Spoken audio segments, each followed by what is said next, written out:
Hello everyone, good morning.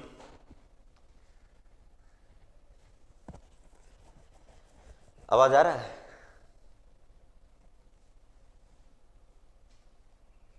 क्या हुआ?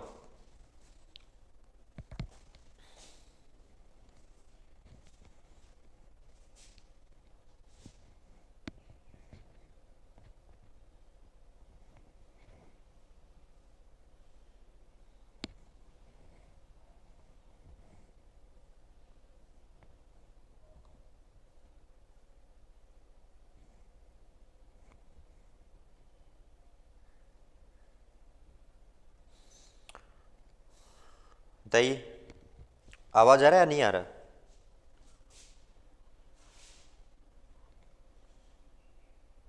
Audible आ रहा है? स्टार्ट करें?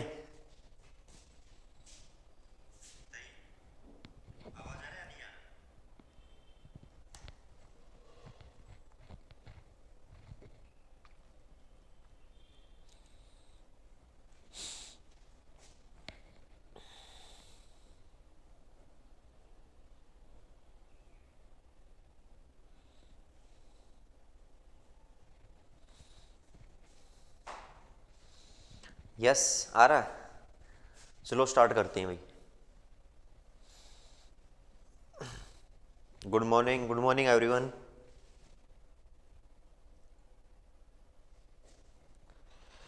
सो देखिए, प्लास्टिक एनालिसिस में हमने कहाँ तक किया है? हमने सेफ फैक्टर तक किया है। सेफ फैक्टर हमने निकाला, लोड फैक्टर निकाला, उसके बेसिस पे मैंने आपको दो क्वेश्चन भी सोल्व करवाया। एक आपके पास सेफ रेक्टेंगुलर सेक्शन का सेफ फैक्टर हम कैसे निकालते हैं, सेकंड आपके पास का सर्कुलर सेक्शन का सेफ फैक्टर हम कैसे निकालते हैं। सो उससे लगे यदि आप देखोगे डिफरेंट डिफरेंट आपके पास सेक्शन जैसे मैं ड्रा कर रहा हूँ, एग्जाम में क्वेश्चन पूछ लेते हैं। जैसे आई सेक्शन है, उससे अलग आपके पास क्या है, सेफ फैक्टर देखोगे, उससे अलग आपके पास क्या है, ये होलो सर्कुलर आपके पास या ट्यूबुलर सेक्शन होता है। ट्यूबुलर सेक्शन आपके पास ये ट्यूब टाइप होता है जिसका कोई थिकनेस टी है। ट्यूबुलर सेक्शन जिसका थिकनेस टी है। उसके बाद आपके पास क्या है, एच सेक्शन, या आप कह सकते हैं रेक्टेंगुलर सेक्शन। रेक्टेंगुलर सेक्शन का देख लीजिए, चाहे आपके पास क्या एच सेक्शन का देख लीजिए, चाहे आप स्क्वायर का देख लीजिए। उसके बाद आपके पास क्या सर्कुलर आता है, उसके बाद आपके पास क्या ये रोम्बस आता है। स्क्वायर सेक्शन विद आपके पास क्या horizontal and vertical diagonal this. उसके बाद आपके पास क्या आता है, ट्रेंगुलर आता है। दीज आर द आपके पास क्या सेक्शन अलग अलग। सो आई सेक्शन का 1.12 से 1.14 होता है। उससे अलग इसका आपके पास 1.27 होता है, इसका 1.5 होता है, 1.7 होता है, 2 होता है, 2.34 होता है। दीज आर द आपके पास का सेफ फैक्टर है। एग्जाम में हमसे पूछे जा सकते हैं इस टाइप के क्वेश्चन, ठीक है। अभी मैं आ रहा हूँ, विद इन 1 मिनट में आ रहा हूँ, तब तक आप क्या है सभी स्टूडेंट जुड़ जाइए भाई, ठीक है। आगे जो हम टॉपिक स्टार्ट करने जा रहे हैं मैकेनिज्म का टॉपिक, वो मोस्ट इंपॉर्टेंट है, वही उसी आपके पास टॉपिक से मैक्सिमम आपके पास क्वेश्चन आने की पॉसिबिलिटी होता है, ठीक है। तो स्टार्ट कर रहे हैं अभी, जस्ट 1 मिनट रुकिए।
चलो स्टार्ट करते हैं अभी, ठीक है।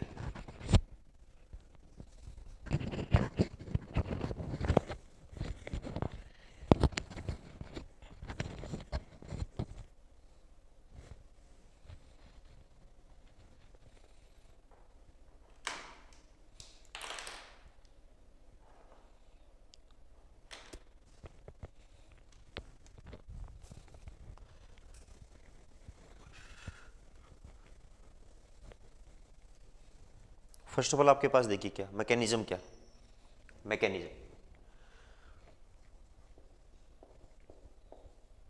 मैकेनिज्म मैकेनिज्म का मतलब होता है, मैकेनिज्म आपके पास क्या होता है, रिजिड बॉडी, रिजिड बॉडी आपके पास क्या है, डिस्प्लेसमेंट, डिस्प्लेसमेंट, या रिजिड बॉडी आपके पास क्या है,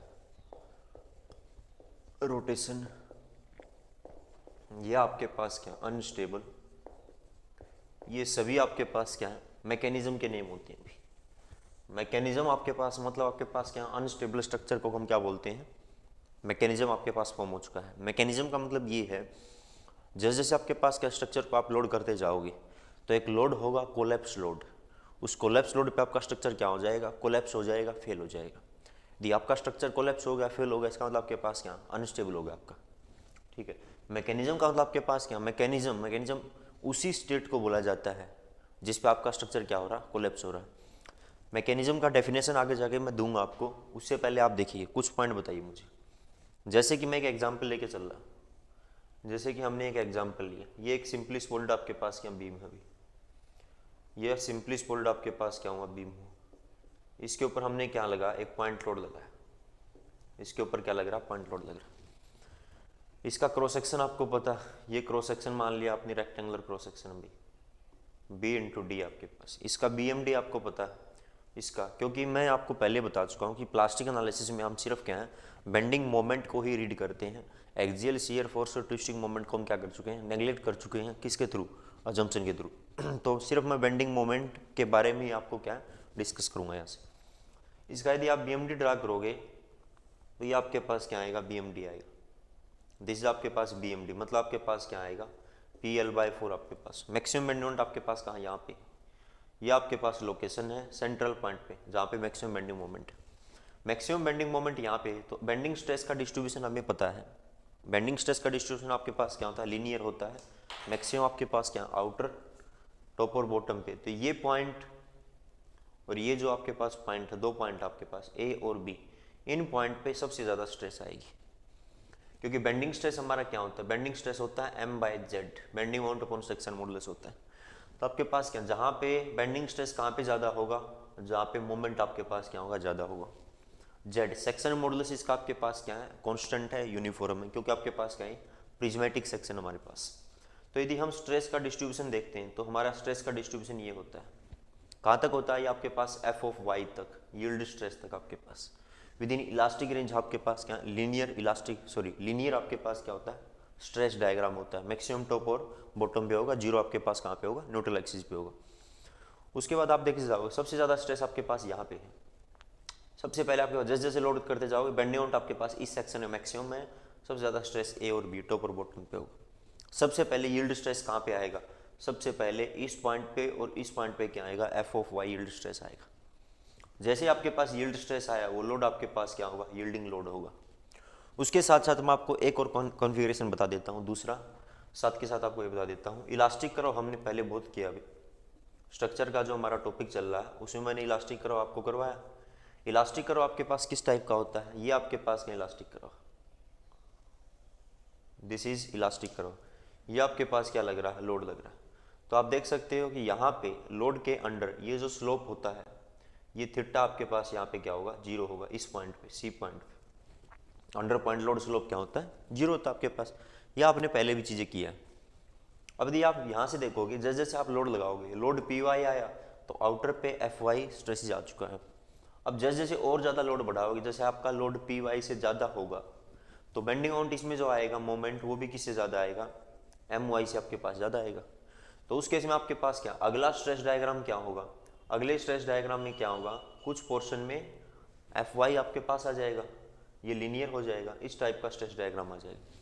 क्योंकि हमने क्या है आइडियलाइज स्ट्रेस स्ट्रेन कर्व देखा था।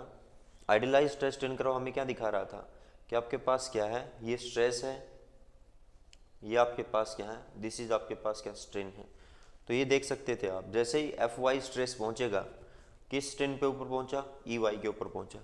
उसके बाद भी फर्दर आप लोड बढ़ाते जाओगे तो बेंडिंग मोमेंट भी बढ़ता जाएगा, आपके पास क्या स्ट्रेन भी बढ़ता जाएगा, लेकिन स्ट्रेस हम क्या मान चुके हैं, कांस्टेंट मान चुके हैं। किसके लिए, एनालिसिस को सिंपल बनाने के लिए। तो यहाँ से आपने देखा कि ये एफ वाई स्ट्रेस है, एक ऐसी स्टेज आएगी जिसके ऊपर आपके पास क्या हो जाएगा, इंटायर सेक्शन में एफ वाई स्ट्रेस का डिस्ट्रीब्यूशन आ जाएगा, और ये क्या कहलाएगा, परफेक्टली प्लास्टिक स्टेज कहलाएगा, परफेक्टली प्लास्टिक स्टेज कहलाएगा। इस कंडीशन में आपके पास देखिए क्या होगा, इस सिचुएशन में क्या होगा, देखिए जैसे जैसे आपके पास लोड लगाते गए, लोड लगाते गए आपके पास, मतलब जैसे ही आपके पास क्या है, यहाँ पे इंटायर सेक्शन में आपका स्ट्रेस का डिस्ट्रीब्यूशन क्या हो जाएगा, रेक्टेंगुलर हो जाएगा, यूनिफॉर्म हो जाएगा। तो यहाँ पे आपके पास क्या है, एक प्लास्टिक हिंज आपके पास क्या डेवलप हो जाएगा, एक आपके पास क्या प्लास्टिक हिंज डेवलप हो जाएगा। और एक पॉइंट और बता देता हूँ मैं, इनिशियली जब आपने कुछ भी लोड नहीं लगाया था, कोई भी लोड नहीं था, तो रेडियस ऑफ आपके पास कर्वेचर क्या था इसका, इनफाइनाइट था, क्योंकि ये आपके पास क्या स्ट्रेट मेंबर था। और जैसे जैसे आपके पास क्या लोड लगाते गए, एक आपके पास क्या है लोड किसके बराबर पहुंचा, कोलैप्स लोड के बराबर पहुंचा, उस टाइम पे स्ट्रेस का डिस्ट्रीब्यूशन क्या हो गया, रेक्टेंगुलर हो गया। किसके ऊपर, कोलैप्स लोड के ऊपर। लोड इज इक्वल टू आपके पास क्या, कोलैप्स लोड, स्ट्रेस का डिस्ट्रीब्यूशन क्या हुआ, रेक्टेंगुलर हुआ। और इस पॉइंट पे जो आपके पास क्या है, आपका रेडियस ऑफ कर्वेचर है, वो क्या हो गया आपके पास, जीरो हो गया। रेडियस ऑफ कर्वेचर जीरो होने का मतलब आपके पास क्या है कि यहाँ पे आपके पास क्या है, एक प्लास्टिक हिंज आपके पास क्या हो गया, फॉर्म हो गया। तो इस तरह से आपके पास क्या, देखिए आप लोड करते जाओगे, लोड करते जाओगे, इस टाइप के आपको कर्व मिलेंगे, ये कर्व मिलेंगे भी। आप देख सकते हो कि प्रत्येक कर्व में आपको क्या मिलेगा, यहाँ पे स्लोप आपको क्या मिल रहा है, जीरो मिल रहा है। लेकिन जैसे ही यहाँ पे पॉइंट हिंज फॉर्म हो जाएगा, पॉइंट हिंज किस लोड पे फॉर्म होगा, कोलैप्स लोड पे फॉर्म होगा। जैसे यहाँ पे आपके पास क्या है, प्लास्टिक हिंज डेवलप हुआ, तो एक ये हिंज है, एक ये हिंज है, ये ऑर्डिनरी हिंजेस हैं, और ये आपके पास क्या प्लास्टिक हिंज है। जैसे ही प्लास्टिक हिंज डेवलप हो जाएगा, अब ये मेंबर किस तरह से डिफॉर्म करना शुरू कर देगा, इस तरह से डिफॉर्म करना शुरू कर देगा, दिस इज। अब देखिए आपके पास ये बताइए, क्या अब आपके पास क्या प्लास्टिक हिंज जहाँ पे फॉर्म हुआ, अब क्या यहाँ पे रोटेशन आ रहा है थीटा, हाँ अब यहाँ पे थीटा आ रहा है। उसे पहले देख लीजिए, यदि आपके पास क्या आपका लोड किससे, कोलैप्स लोड से कम है, उस केस में आपके पास यहाँ पे प्लास्टिक हिंज डेवलप नहीं होगा। यदि प्लास्टिक हिंज डेवलप नहीं होगा, जब तक प्लास्टिक हिंज डेवलप नहीं होगा तब तक यहाँ पे स्लोप क्या रहेगा, जीरो रहेगा, जीरो रहेगा, जीरो रहेगा। जहाँ पे भी आपके पास क्या है एमपी प्लास्टिक हिंज आपके पास डेवलप हो जाएगा, वहाँ पे मोमेंट क्या आ जाएगा, एमपी आ जाएगा। जहाँ पे प्लास्टिक हिंज डेवलप होगा वहाँ मोमेंट क्या आ जाएगा, एमपी आ जाएगा। और वहाँ से आपके पास क्या है, आपका सेक्शन रोटेट करना क्या कर देगा, शुरू कर देगा। और ये जो रोटेशन आ रहा है, किस टाइप का रोटेशन आ रहा है, रिजिड बॉडी रोटेशन। ये आपके पास क्या रिजिड बॉडी आपके पास रोटेशन आ रहा है। ये जो मेंबर है दोनों, दिस इज आपके पास ये स्ट्रेट मेंबर है, दिस इज आपके पास क्या स्ट्रेट मेंबर है।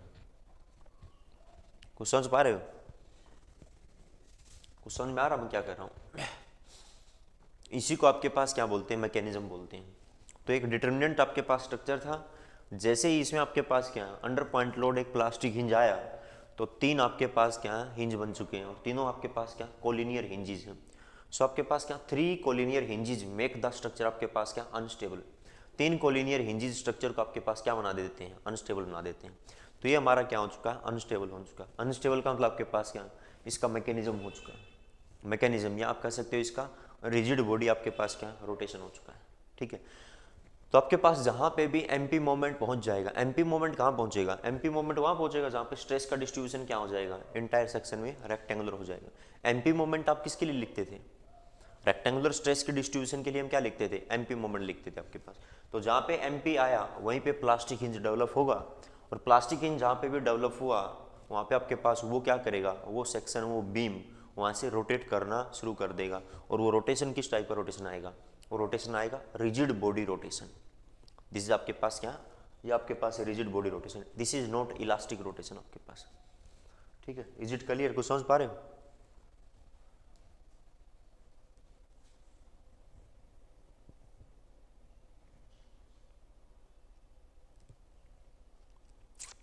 क्या हुआ भाई, मैं तेज बोल रहा हूँ, ज़्यादा फास्ट है।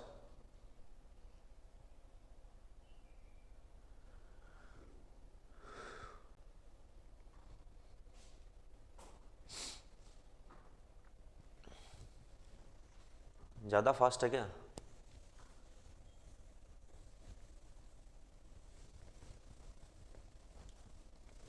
देखिए कल मैंने एक पॉइंट बताया था, क्या होता है, देखिए ऐसे होता है कि ये आपका बीम था, कल भी हमने ये चीज़ें डिस्कस किया था, ये आपका बीम था अभी,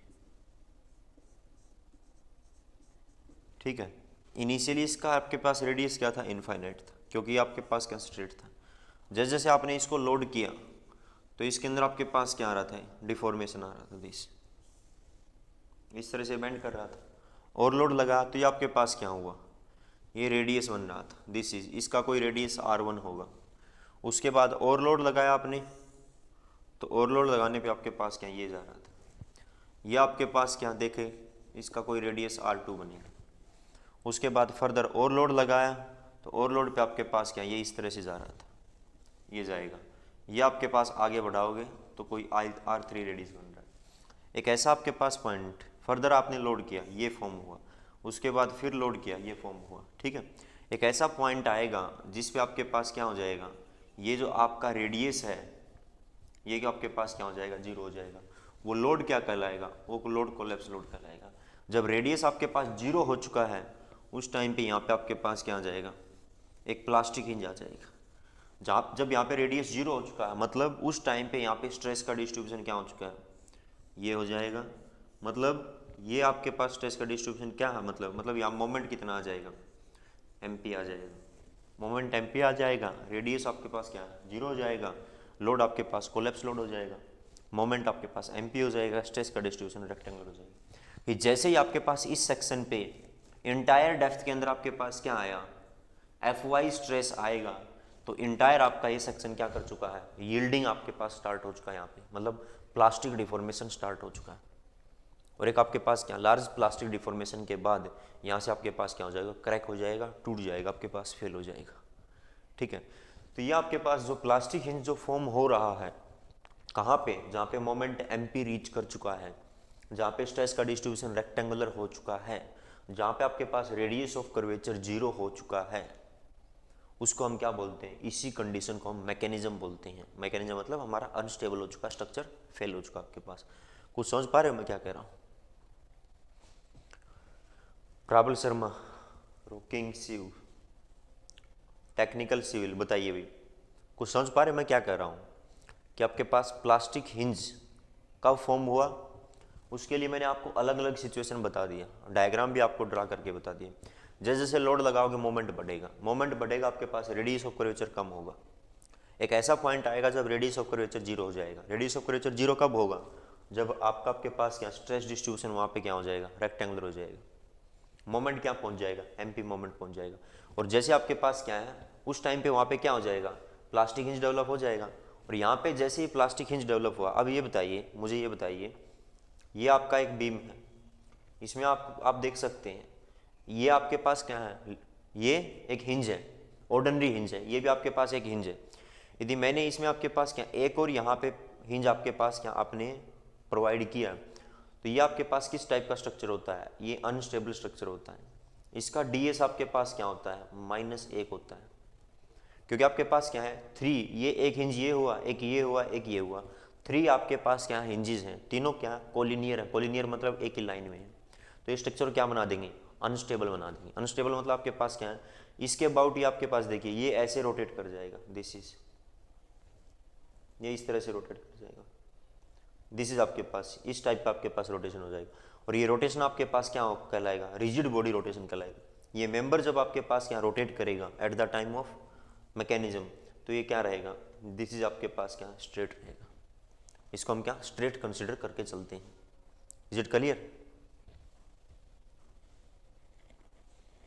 इज इट क्लियर? सो इसी के बेसिस पे देखिए भी, इसी के बेसिस पे देखिए चीज़ें क्या होता। आगे मैं प्लास्टिक एनालिसिस को बढ़ा रहा हूँ।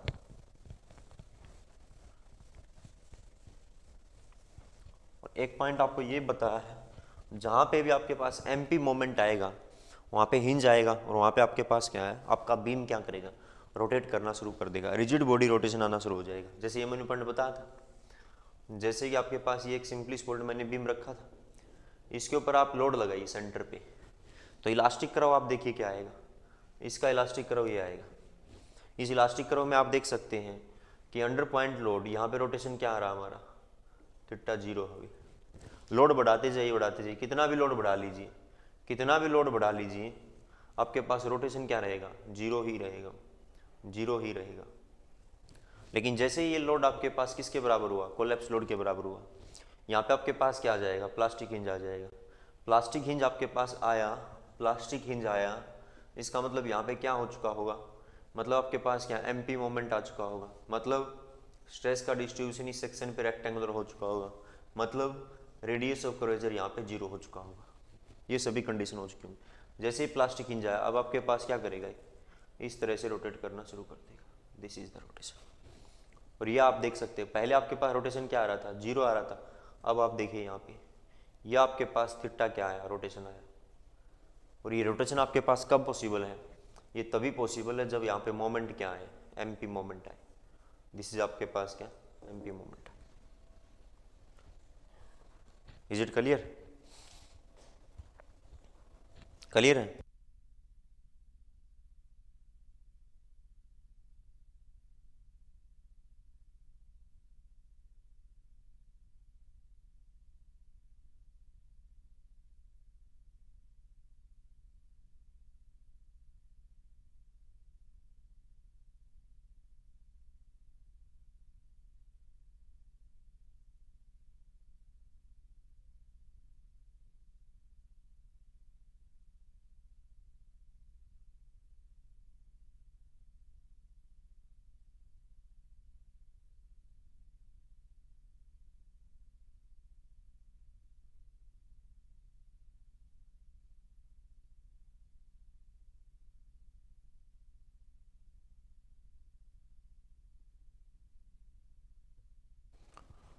Ram Kumar, at MP theta 0 नहीं होगा, एट एमपी थीटा 0 नहीं होगा।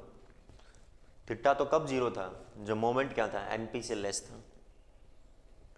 ठीक है, तो ये आपके पास जैसे एमपी मोमेंट आया, तो यहाँ पे ये जो थीटा है किस टाइप का थीटा है, this is rigid body rotation है। रिजिड बॉडी रोटेशन का मतलब देखिए क्या होता है, ये होता है, ये बताइए, एक होता है डिस्प्लेस, एक होता है ट्रांसलेशन। ट्रांसलेशन मतलब डिस्प्लेसमेंट, एक होता है रोटेशन, दो चीज़ें होता है। जैसे आपके पास ये एक बॉडी है, ये एक आपके पास क्या बॉडी है, किसके ऊपर टिका हुआ, रोलर के ऊपर टिका हुआ। इसके ऊपर मैं क्या लगा रहा हूँ, कोई आपके पास लोड लगा रहा हूँ। इस लोड लगाने से बॉडी क्या करेगा, ये बॉडी आपके पास ट्रांसलेट करेगा, रोलर पे क्या कर सकता है, रोल करेगा, और रोल करके कहाँ पे आ जाएगा, ये आपके पास आ जाएगा। ये जो डेल्टा आया, ये किस टाइप का आपके पास, ये है रिजिड बॉडी आपके पास, क्या ट्रांसलेशन है इसका, ट्रांसलेशन, रिजिड बॉडी ट्रांसलेशन। और ये बॉडी किस टाइप का है, ये अनस्टेबल आपके पास, दिस इज अनस्टेबल स्ट्रक्चर आपके पास। ठीक है, तो रिजिड बॉडी आपके पास ट्रांसलेशन आएगा, इसका मतलब आपके पास क्या है, वो स्ट्रक्चर आपका क्या हो चुका है, अनस्टेबल हो चुका है। सेम ये जो मेरा थीटा है, दिस इज थीटा इज आपके पास क्या, रिजिड बॉडी आपके पास रोटेशन है। रिजिड बॉडी रोटेशन मतलब आपके पास क्या है, आपका बीम क्या हो चुका है, अनस्टेबल हो चुका है। मतलब क्या है, मैकेनिज्म आपके पास क्या फॉर्म हो चुका है। Is it clear.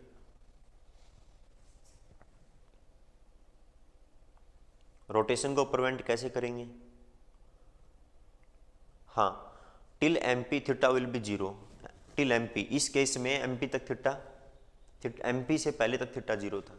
जैसे एमपी मोमेंट आया, प्लास्टिक हिंज फॉर्म हुआ, रोटेट होना यहाँ पे आपके पास शुरू हो गया। एक पॉइंट और देखिए, ठीक है, एमपी मोमेंट रिक्वायर, ठीक, यहाँ पे देखिए, ये आपके पास क्या प्लास्टिक हिंज है, plastic hinge require, plastic hinge require MP moment to rotate, plastic hinge require MP moment to rotate, कि यदि प्लास्टिक हिंज आपके पास क्या तभी रोटेट करेगा जब आपके पास वहां पे एमपी मोमेंट आ जाएगा। ये आपके पास क्या है, ये एक ऑर्डिनरी हिंज है, दिस इज ऑर्डिनरी हिंज है। Ordinary hinge require 0 moment to rotate, कि ऑर्डिनरी हिंज आपके पास क्या है, बिना किसी मोमेंट के रोटेट करना शुरू कर देता है।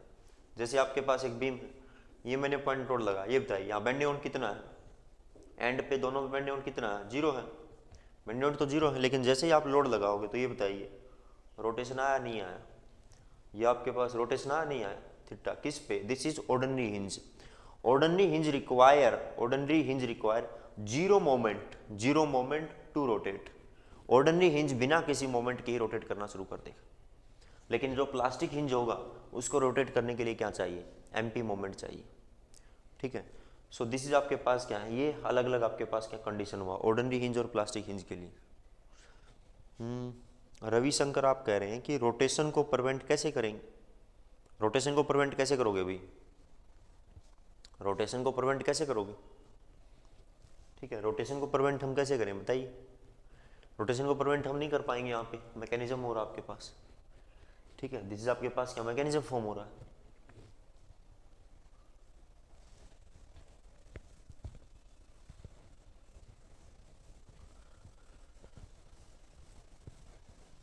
अब आप देखिए, उससे अलग मैं आपको कुछ पॉइंट और बता रहा हूं, उसके बाद हम क्या क्वेश्चन पे आते हैं। देखिए भी,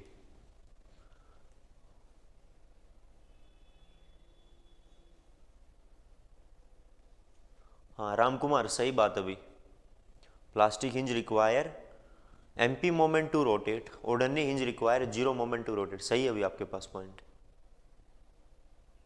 सही है अभी आपके पास राम कुमार, आपका पॉइंट सही है अभी। नेक्स्ट आपके पास देखिए, अगला आपके पास मैं आपको कुछ चीज़ें बता रहा हूँ। डिटर्मिनेसी का टॉपिक मैं आपको करवा चुका हूँ। तो यहाँ पे आप देखिए, जैसे आपके पास क्या है, आपने देखा दिस इज, ये किस टाइप का, वन बाय वन मुझे बताना आप। ये आपके पास एक स्ट्रक्चर है, इसका डीएस हमारे पास क्या है, इसका डीएस आपके पास क्या है, जीरो है। नंबर ऑफ रिएक्शन क्या आएगा, एक और एक, दो वर्टिकल रिएक्शन आएगा। देयर इज आपके पास नंबर ऑफ वर्टिकल रिएक्शन क्या है, 2 है। तो आर ई यहाँ पे 2 है। इक्विलिब्रियम इक्वेशन आपके पास क्या 2 होगा, क्यों, क्योंकि बीम के लिए वर्टिकल लोडिंग यदि होगा तो नंबर ऑफ इक्विलिब्रियम इक्वेशन क्या होगा 2। कौन सा, sum of F Y zero, sum of M Z zero. Sum of F X zero आपके पास यहाँ पे क्या है, यूजलेस है। यूजलेस है तो हम उसको यूज नहीं कर रहे, तो इक्वेशन हम 2 ही यूज कर रहे हैं। तो डी एस आपके पास क्या 2 माइनस 2 आपके पास क्या आ जाए 0। ये किस टाइप का आपके पास स्ट्रक्चर है, एक determinant structure. This is determinant, ये डिटर्मिनेंट स्ट्रक्चर है आपके पास। दूसरा पॉइंट आप ये आ जाइए, ये आपके पास क्या डिटर्मिनेंट स्ट्रक्चर है। चलो ठीक है, डिटर्मिनेंट स्ट्रक्चर है। अगला केस मैं आपको बता रहा हूँ, ये आपका एक स्ट्रक्चर है जिसमें आपके पास क्या है, यहाँ पे एक हिंज है, हिंज दिया गया मैंने, ये भी एक आपके पास हिंज दिया गया। इसका यदि आप ds देखोगे तो क्या हो जाएगा, -1 हो जाएगा। और ये आपके पास क्या, this is unstable, unstable case हुआ। अनस्टेबल मतलब आपके पास क्या होगा, इसमें आपके पास क्या, ये रिजिड बॉडी रोटेशन आएगा, ये आपके पास दिस इज अनस्टेबल आपके पास। तो ये बताइए, यहाँ से आपने देखा ये क्या था, एक डिटर्मिनेंट स्ट्रक्चर था। डिटर्मिनेंट स्ट्रक्चर को अनस्टेबल बनाने के लिए नंबर ऑफ प्लास्टिक हिंज हमें कितना लगा, ये मैंने क्या यहाँ पे एक प्लास्टिक हिंज आपके पास क्या डेवलप किया कि एक आपके पास n इज द आपके पास क्या n, मैं लिख रहा हूँ number of plastic hinge, number of plastic hinge require, number of plastic hinge require to आपके पास क्या form mechanism, to form mechanism. Mechanism या आपके पास क्या है, अनस्टेबल स्ट्रक्चर, अनस्टेबल स्ट्रक्चर कि स्ट्रक्चर को अनस्टेबल बनाने के लिए या आपके पास क्या उसका मैकेनिज्म फॉर्म करने के लिए, मैकेनिज्म मतलब कि आपके पास क्या अनस्टेबल होता है, तो प्लास्टिक हिंज कितना चाहिए, जिसका उतना ds है प्लस आपके पास 1। इसका ds क्या होता था, 0 होता था। तो आपके पास क्या, जैसे ही एक प्लास्टिक हिंज आया तो आपके पास क्या n आपके पास क्या ds क्या था 0 प्लस आपके पास 1, मतलब ये आपके पास क्या है, एक प्लास्टिक हिंज पे क्या हो जाएगा, इसका मैकेनिज्म फॉर्म हो जाएगा, ये आपके पास क्या हो जाएगा, अनस्टेबल हो जाएगा। उससे आपके पास क्या, 1-2 पॉइंट और ये बताइए, जैसे कि आपके पास क्या ये फिक्स बीम है, या आपके पास क्या फिक्स बीम है, या आपके पास क्या लग रहा है, लोड लग रहा है। तो फिक्स बीम का यदि आप ds देखोगे तो इसका ds क्या आएगा अभी, इसका ds एक ये रिएक्शन, ये वर्टिकल मोमेंट की टर्म में ds, नंबर ऑफ रिएक्शन 4 है, इक्विलिब्रियम 2 है, ds क्या हुआ 2 हुआ। तो अब आपके पास क्या ds इसका क्या है 2 है। तो यहाँ पे कितने प्लास्टिक हिंज चाहिए कि आपका स्ट्रक्चर क्या हो जाए, अनस्टेबल हो जाए, 2 और 1 कितना चाहिए, 3 चाहिए। उससे पहले आप देखिए, मैंने ये माना कि आपके पास क्या हुआ, ये हुआ, पहले आपके पास क्या है, यहाँ पे प्लास्टिक हिंज स्पोर्ट्स पे, इस पे प्लास्टिक हिंज डेवलप हुआ, इस पे आपके पास प्लास्टिक हिंज डेवलप हुआ। जैसे ही आपके पास n, यहाँ पे plastic hinge, number of plastic hinge कितना है, नंबर ऑफ प्लास्टिक हिंज कितना डेवलप हुआ, 2 डेवलप हुआ। तो 2 प्लास्टिक हिंज पे देखिए, ये आपके पास क्या है, हिंज है, ये आपके पास क्या प्लास्टिक हिंज है। जैसे ही ये आपके पास प्लास्टिक हिंज बने तो आपके पास क्या करेगा, ये यहाँ से रोटेट करना शुरू कर देगा, यहाँ से आपके पास क्या ये रोटेट करना शुरू कर देगा। दिस इज आपके पास क्या थीटा, दिस इज आपके पास क्या हुआ थीटा हुआ। ये मतलब आपके पास क्या, इसका ds क्या था, ds 2 है, ds 2, तो आपके पास क्या है 2 प्लास्टिक हिंज पे। आप अभी देख सकते हैं ये किस तरह बिहेव कर रहा है, ये इसकी तरह बिहेव कर रहा है, इसका ये बिहेवियर अभी लाइक आपके पास दिस, ये बिहेवियर इसका, this is theta, this is आपके पास क्या थीटा। तो ये आपके पास क्या है, इंडिटरमिनेट स्ट्रक्चर था, किस डिग्री का, 2nd डिग्री का इंडिटरमिनेट स्ट्रक्चर था। तो इस इंडिटरमिनेट स्ट्रक्चर को हमने किस में कन्वर्ट कर दिया, एक डिटरमिनेंट स्ट्रक्चर में कन्वर्ट कर दिया। ये एक आपके पास क्या डिटरमिनेंट स्ट्रक्चर। तो एक इनडिटरमिनेंट स्ट्रक्चर को डिटरमिनेंट स्ट्रक्चर में कन्वर्ट करने के लिए नंबर ऑफ प्लास्टिक हिंज हमें यहाँ पे कितना लगा, कितना प्लास्टिक हिंज लगा, 2 प्लास्टिक हिंज लगा। और ये 2 प्लास्टिक हिंज किसके बराबर था, इसकी ds के बराबर था। तो सिंपली मैं यहाँ से ये कह सकता हूँ कि एक इनडिटरमिनेंट स्ट्रक्चर को डिटरमिनेंट स्ट्रक्चर में कन्वर्ट करने के लिए नंबर ऑफ प्लास्टिक हिंज आपके पास कितना चाहिए, ds के बराबर चाहिए। कि जितना उसका ds है, डिग्री ऑफ स्टैटिक इंडिटरमिनेसी है, उसके इक्विवेलेंट यदि आपके पास क्या प्लास्टिक हिंज आ जाएगा तो वो स्ट्रक्चर आपके पास इनडिटरमिनेंट से किस में कन्वर्ट हो जाएगा, डिटरमिनेंट में कन्वर्ट हो जाएगा। अब जैसे ही वो डिटरमिनेंट में कन्वर्ट हुआ, अब उसका फर्दर मैकेनिज्म फॉर्म करने के लिए या उसको अनस्टेबल बनाने के लिए कितना प्लास्टिक हिंज चाहिए, उसको फर्दर आपके पास क्या 1 प्लास्टिक हिंज और चाहिए। तो आप सिंपली कह सकते हो कि एक इनडिटरमिनेंट स्ट्रक्चर को अनस्टेबल बनाने के लिए या उसका मैकेनिज्म फॉर्म करने के लिए कितना प्लास्टिक हिंज की जरूरत होती है, ds+1 का होता है। यदि मुझे इसको क्या करना है, इसको यदि अनस्टेबल बनाना है, इसका आपके पास यदि मैकेनिज्म फॉर्म करवाना है, तो प्लास्टिक हिंज आपके पास क्या है, 2 आए थे, एक और आना चाहिए। जैसे ही आपके पास ये तीसरा प्लास्टिक हिंज आ जाएगा तो ये आपके पास क्या हो जाएगा, अनस्टेबल हो जाएगा। तो सिंपली यहाँ से आपके पास ये पॉइंट निकल के आता है और ये एग्जाम में पूछा भी जाता है कि एक इनडिटरमिनेंट स्ट्रक्चर को डिटरमिनेंट में कन्वर्ट करने के लिए कितने प्लास्टिक हिंज की नीड होता है, ds प्लास्टिक हिंज की नीड होता है। ds मतलब डिग्री ऑफ स्टैटिक इंडिटरमिनेसी। ये आपके पास क्या एक इनडिटरमिनेंट स्ट्रक्चर का मैकेनिज्म फॉर्म करने के लिए या उसको अनस्टेबल बनाने के लिए कितने प्लास्टिक हिंज की जरूरत होता है, वो आपके पास क्या होता है, ds+1 का आपके पास क्या होता है, नीड होता है। इज इट क्लियर है।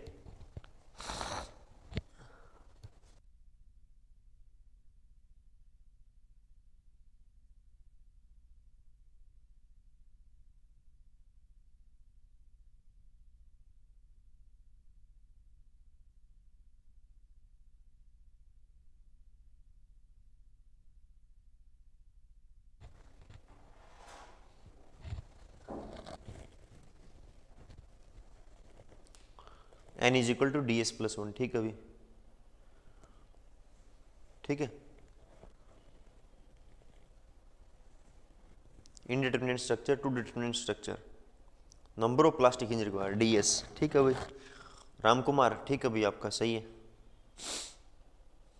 कि एक इनडिटरमिनेंट को डिटरमिनेंट बनाने के लिए कितने प्लास्टिक हिंज चाहिए, ds के बराबर चाहिए। और उसको अनस्टेबल बनाने के लिए या उसका मैकेनिज्म फॉर्म करने के लिए कितने चाहिए, ds+1 चाहिए।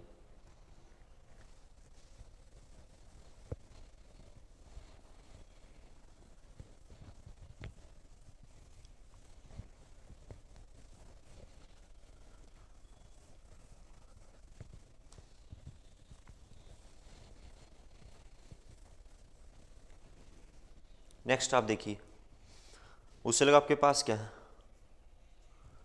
ठीक है।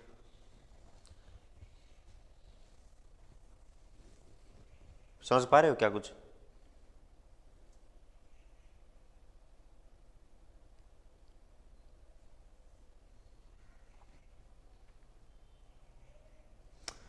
Next in plastic analysis following condition must satisfy, 3 condition satisfy होना चाहिए। पहला इक्विलिब्रियम कंडीशन, देखिए प्लास्टिक एनालिसिस में 3 कंडीशन सेटिस्फाई होना चाहिए। पहला आपके पास इक्विलिब्रियम कंडीशन का मतलब आपके पास क्या है, when structure is about to collapse, it is still in आपके पास क्या इक्विलिब्रियम, ये आपके पास क्या इक्विलिब्रियम के अंदर। तो आप कह सकते हैं इक्विलिब्रियम कंडीशन क्या होता है कि sum of forces, sum of F X F Y that is आपके पास एम जेड क्या होना चाहिए, जीरो होना चाहिए। ये क्या होता है इक्विलिब्रियम कंडीशन। देखिए आप क्या कर रहे हैं, प्लास्टिक एनालिसिस कर रहे हैं और plastic analysis equilibrium condition satisfy कर रहा है। इसका मतलब क्या हुआ, मतलब आपके पास ये हुआ कि जो स्ट्रक्चर आपके पास स्टेबल स्ट्रक्चर होता है वही स्ट्रक्चर क्या होता है इक्विलिब्रियम इक्वेशन को सेटिस्फाई करता है। अनस्टेबल स्ट्रक्चर कभी भी इक्विलिब्रियम इक्वेशन को सेटिस्फाई नहीं करेगा। जैसे फॉर एग्जांपल, जैसे मैंने आपको माना कि ये आपके पास क्या है, दिस इज ये रोलर है, एक एग्जांपल आपके पास ये माना, इसके ऊपर क्या लग रहा है, दोनों साइड से आपके पास क्या 20 किलो न्यूटन का लोड लग रहा है। एक ये आपके पास क्या, दूसरा आपके पास क्या स्ट्रक्चर हमने लिया, रोलर हमने लिया, इसके ऊपर आपके पास सिर्फ क्या लग रहा है, दिस इज सिर्फ 20 किलो न्यूटन का एक साइड से लग रहा है। तो आप देख सकते हो ये आपके पास क्या स्टेबल है, स्टेबल है आपके पास, क्यों, क्योंकि ये इक्विलिब्रियम को सेटिस्फाई कर रहा है। सेम आपके पास ये अनस्टेबल है, अनस्टेबल क्यों, क्योंकि ये इक्विलिब्रियम को सेटिस्फाई नहीं कर रहा। यहाँ पे सम ऑफ फोर्सेस एक्स डायरेक्शन में जीरो नहीं। तो जो स्ट्रक्चर आपका स्टेबल स्ट्रक्चर होगा वो ऑलवेज इक्विलिब्रियम इक्वेशन को सेटिस्फाई करेगा। देखिए कोई स्ट्रक्चर आपका अनस्टेबल है तो वो इक्विलिब्रियम इक्वेशन को सेटिस्फाई नहीं करेगा। अब देखिए हम क्या है, प्लास्टिक एनालिसिस में फॉलोइंग कंडीशन सेटिस्फाई करना चाहिए। पहला क्या बता दिया, पहला कंडीशन आपके पास क्या है, इक्विलिब्रियम कंडीशन बता दिया। इक्विलिब्रियम कंडीशन तो वही स्ट्रक्चर सेटिस्फाई करेगा ना जो क्या होगा, स्टेबल होगा। लेकिन प्लास्टिक एनालिसिस में हम क्या पढ़ रहे हैं, प्लास्टिक एनालिसिस में तो हम ये पढ़ रहे हैं कि किस आपके पास क्या है लोड के ऊपर आपका स्ट्रक्चर क्या होगा, कोलैप्स होगा। कोलैप्स मतलब अनस्टेबल हो जाएगा, मतलब मैकेनिज्म फॉर्म हो जाएगा। तो प्लास्टिक एनालिसिस में तो आपके स्ट्रक्चर का मैकेनिज्म फॉर्म हो रहा, आपका स्ट्रक्चर क्या हो रहा, अनस्टेबल हो रहा। तो अनस्टेबल स्ट्रक्चर कैसे इक्विलिब्रियम इक्वेशन को सेटिस्फाई कर देगा, फिर वो तो सेटिस्फाई नहीं कर पाएगा। लेकिन ये क्या कहता है कि 3 कंडीशन को सेटिस्फाई करेगा। तो देखिए इसका कहने का मतलब क्या है, इसका कहने का मतलब ये है कि ये जो इक्विलिब्रियम इक्वेशन है ये हम कहाँ पे लगाएंगे वो मायने रखता है। तो मैंने इसके अंदर नोट्स में आपका लिखा गया है, यहाँ पे मैं आपको स्टेटमेंट बता रहा हूँ, when structure is about to collapse, जब स्ट्रक्चर कोलैप्स होने वाला है, it is still in equilibrium, ये स्टिल आपके पास इक्विलिब्रियम में। मतलब कोलैप्स होने से पहले, अनस्टेबल होने से पहले, मैकेनिज्म फॉर्म होने से जस्ट पहले तक आपका स्ट्रक्चर इक्विलिब्रियम में है। और लेकिन जैसे ही आपका मैकेनिज्म फॉर्म हो जाएगा, प्लास्टिक हिंज आपके पास फॉर्म हो जाएंगे, तो आपका स्ट्रक्चर क्या हो जाएगा, अनस्टेबल हो जाएगा आपके पास। तो हम इक्विलिब्रियम इक्वेशन कहाँ पे लगा रहे हैं, इक्विलिब्रियम इक्वेशन आपके पास क्या है, just before collapse, just before mechanism हम क्या लगा रहे हैं, इक्विलिब्रियम कंडीशन लगा रहे हैं। किसके लिए, इस स्ट्रक्चर को एनालिसिस करने के लिए। ये बताइए, जैसे मैंने आपको ये बताया, जैसे आपके पास क्या मैंने ये बताया अभी, देखिए ये मेरा एक आपके पास क्या सिंपली सपोर्टेड आपके पास बीम है। इस सिंपली सपोर्टेड बीम में मैं लोड लगा रहा हूँ और आपके पास वो लोड जिसके ऊपर यहाँ पे प्लास्टिक हिंज आ जाएगा, वो आपके पास क्या है, किसके ऊपर प्लास्टिक हिंज आ जाएगा, कोलैप्स लोड के ऊपर प्लास्टिक हिंज आ जाएगा। मैंने माना कि मेरा कोलैप्स लोड कितना है, 100 किलो न्यूटन का कोलैप्स लोड है। मतलब 100 किलो न्यूटन लोड के ऊपर यहाँ पे क्या आया, प्लास्टिक हिंज आया, और प्लास्टिक हिंज आते ही आपके पास क्या, इसका क्या होगा, मैकेनिज्म हो गया। तो इसका जो मैकेनिज्म हुआ है वो किस लोड के ऊपर हुआ है, 100 किलो न्यूटन के ऊपर हुआ है। लेकिन ये बताइए जब आपका लोड कितना है, 99 पॉइंट आपके पास क्या 9999, कितने भी 9 लगाते जाइए, ठीक है, कितने भी आपके पास क्या है 9 लगाते जाइए, कि जब 99.99999 किलो आपके पास लोड है, क्या उस पॉइंट पे यहाँ पे आपके पास प्लास्टिक हिंज आया है, क्या इस लोड पे यहाँ पे आपके पास क्या है, इसका मैकेनिज्म फॉर्म हुआ है, या ये स्ट्रक्चर आपका कोलैप्स हुआ है, नहीं हुआ है। ये स्ट्रक्चर आपके पास क्या है, इस स्ट्रक्चर का आपके पास क्या मैकेनिज्म, या ये स्ट्रक्चर अनस्टेबल कब हुआ है, जब लोड आपके पास कोलैप्स लोड के बराबर पहुंच चुका है, मतलब 100 किलो न्यूटन आपके पास लोड पहुंच चुका है। तो 100 किलो न्यूटन लोड के ऊपर आप इक्विलिब्रियम इक्वेशन नहीं लगा पाओगे, क्यों, क्योंकि यहाँ पे तो ये क्या हो चुका है, कोलैप्स हो चुका, फेल हो चुका है। लेकिन जस्ट बिफोर फेलियर, फेलियर से जस्ट पहले इस लोड के ऊपर तो आपके पास क्या है, ये स्ट्रक्चर क्या कर सकता है, इन इक्विलिब्रियम इक्वेशन को सेटिस्फाई कर सकता है, इन इक्वेशन को सेटिस्फाई कर सकता है। क्यों सेटिस्फाई कर सकता है, क्योंकि इस लोड के ऊपर इसका मैकेनिज्म फॉर्म नहीं हो रहा, ये अनस्टेबल नहीं हो रहा है। तो मैं एक्चुअल में आपके पास क्या है कि मेन ये इक्विलिब्रियम इक्वेशन कहाँ पे लगा रहा हूँ, जस्ट बिफोर कोलैप्स, कोलैप्स से जस्ट पहले मैं लगा रहा हूँ। और इस इक्विलिब्रियम इक्वेशन का यूज करके मैंने क्या निकाल लिया कि जस्ट बिफोर कोलैप्स आपके पास किस लोड के ऊपर कोलैप्स हो रहा है वो 99.999 आपके पास दिस। तो हम जब भी एनालिसिस करेंगे तो एनालिसिस में आपके पास क्या इक्विलिब्रियम इक्वेशन का यूज किया जाएगा। उन इक्विलिब्रियम इक्वेशन का यूज करके आप क्या निकालोगे, ये लोड निकालोगे। और ये लोड क्या होता है, अप्रोक्सीमेटली आपके पास किसके बराबर है, कोलैप्स लोड के बराबर ही है। हम क्या निकालेंगे, हम ये निकालेंगे लोड, और इस लोड को ही हम क्या मान लेंगे कि यही हमारा लोड क्या है, कोलैप्स लोड के बराबर है, क्योंकि 99.9999 सोना आपके पास ये क्या है 100 किलो न्यूटन के बराबर ही तो है, इसमें क्या चेंज है, कोई चेंज नहीं। तो ये जो इक्विलिब्रियम इक्वेशन है, ये इक्विलिब्रियम इक्वेशन मैं कहाँ पे लगा रहा हूँ, जस्ट बिफोर कोलैप्स, कोलैप्स से जस्ट पहले मैं लगा रहा हूँ, वहाँ पे मैं इनको लगा सकता हूँ, हाँ कोलैप्स में नहीं लगा सकता। तो इसलिए जब इनका यूज करके आप कोलैप्स लोड निकालोगे तो एक्चुअल में वो कोलैप्स लोड का वैल्यू आपको क्या मिलेगा, ट्रू कोलैप्स लोड से लिटिल बिट आपको क्या मिल रहा है, कम मिल रहा है। इज इट क्लियर, समझ पा रहे हो।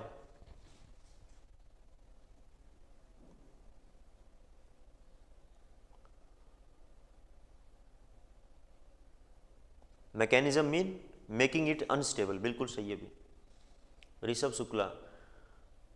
इंडिपेंडेंट मैकेनिज्म के एक एक कॉन्सेप्ट में प्रॉब्लम आ रही है, हाँ फॉर्मूला बता देंगे भी लास्ट में, ठीक है। नहीं भाई n माइनस डी एस कभी भी गलत रिजल्ट नहीं देता, n माइनस डी एस गलत रिजल्ट नहीं देता भी, n माइनस डी एस गलत रिजल्ट नहीं देगा। अनुराग सर कंप्रेशन मेंबर ये बता देंगे। क्या आपको क्लियर है, क्या चीज़ें आपको क्लियर है मैं क्या बता रहा हूँ कि इक्विलिब्रियम कंडीशन में प्लास्टिक एनालिसिस में कहाँ पे लगाऊंगा, जस्ट बिफोर कोलैप्स, कोलैप्स से जस्ट पहले। उससे अलग आपके पास क्या है, सेकंड कंडीशन क्या है, mechanism condition.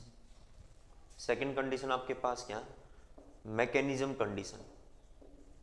Mechanism condition, mechanism का मतलब आपके पास क्या था, अनस्टेबल, कि स्ट्रक्चर आपके पास क्या है, अनस्टेबल हो जाना। मैकेनिज्म आपके पास क्या है, when structure is about to collapse, when structure is about to collapse, when structure is about to collapse, मतलब जब स्ट्रक्चर आपके पास क्या कोलैप्स होने वाला है, when structure is about to collapse, then sufficient number of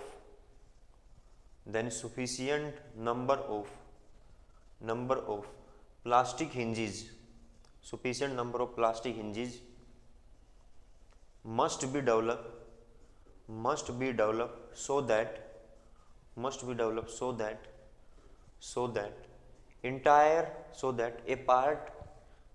a part or entire structure must आपके पास क्या है, मस्ट आपके पास क्या transform into mechanism and leads to its collapse, इसका क्या हो जाए, कोलैप्स हो जाए। देखिए भी क्या मतलब ये कहता है कि जब स्ट्रक्चर कोलैप्स होने वाला है, मतलब उसका अनस्टेबल होने वाला है, तो उस टाइम पे sufficient number of plastic hinge must be developed so that a part or entire structure must transformed into mechanism। जैसे मैंने ये बोला ए बी और आपके पास क्या सी, ए बी और आपके पास क्या सी, क्या हुआ कि आपके पास क्या है बी पे यदि प्लास्टिक हिंज आया, तो जैसे ही यहाँ पे प्लास्टिक हिंज आएगा बीसी मेंबर क्या हो जाएगा, कोलैप्स हो जाएगी, बीसी मेंबर क्या हो जाएगी, अनस्टेबल हो जाएगी। तो यहाँ पे देखिए ये आपके पास क्या है, इस लोड के कारण बी पे क्या आया, प्लास्टिक हिंज आया, बी पे प्लास्टिक हिंज आया तो मेंबर बी सी क्या हो गया, कोलैप्स हो गया, या मेंबर बी सी का क्या हो गया, मैकेनिज्म फॉर्म हो गया। तो ये देखिए इंटायर स्ट्रक्चर का तो मैकेनिज्म नहीं हुआ ना, इंटायर स्ट्रक्चर तो आपका कोलैप्स नहीं हुआ ना, ये तो क्या हुआ है, एक स्ट्रक्चर का पार्ट क्या हुआ है, कोलैप्स हुआ है, या स्ट्रक्चर के पार्ट का क्या हुआ है, मैकेनिज्म हुआ है।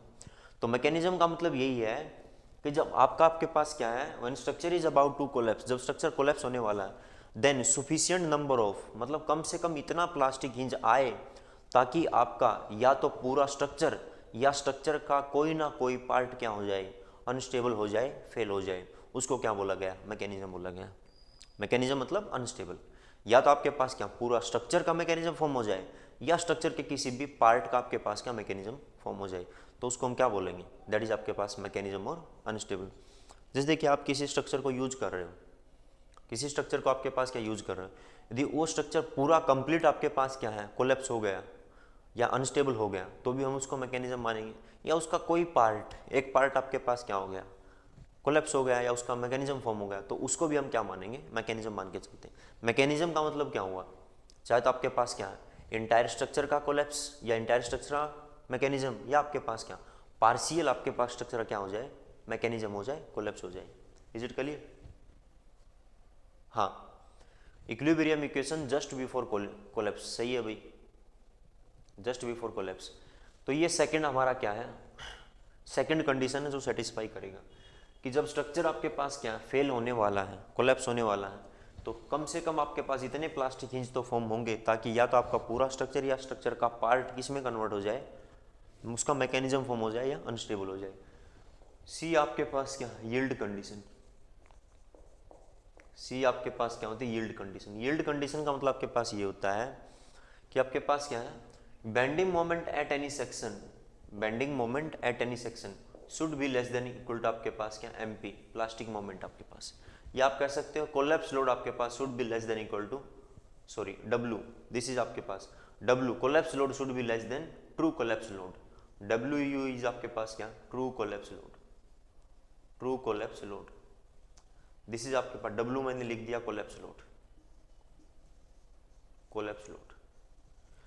यील्ड कंडीशन देखिए, यील्ड कंडीशन के नाम से ही देखिए भी, यील्ड का मतलब आपके पास क्या यील्डिंग होना, मतलब प्लास्टिक डिफॉर्मेशन आना।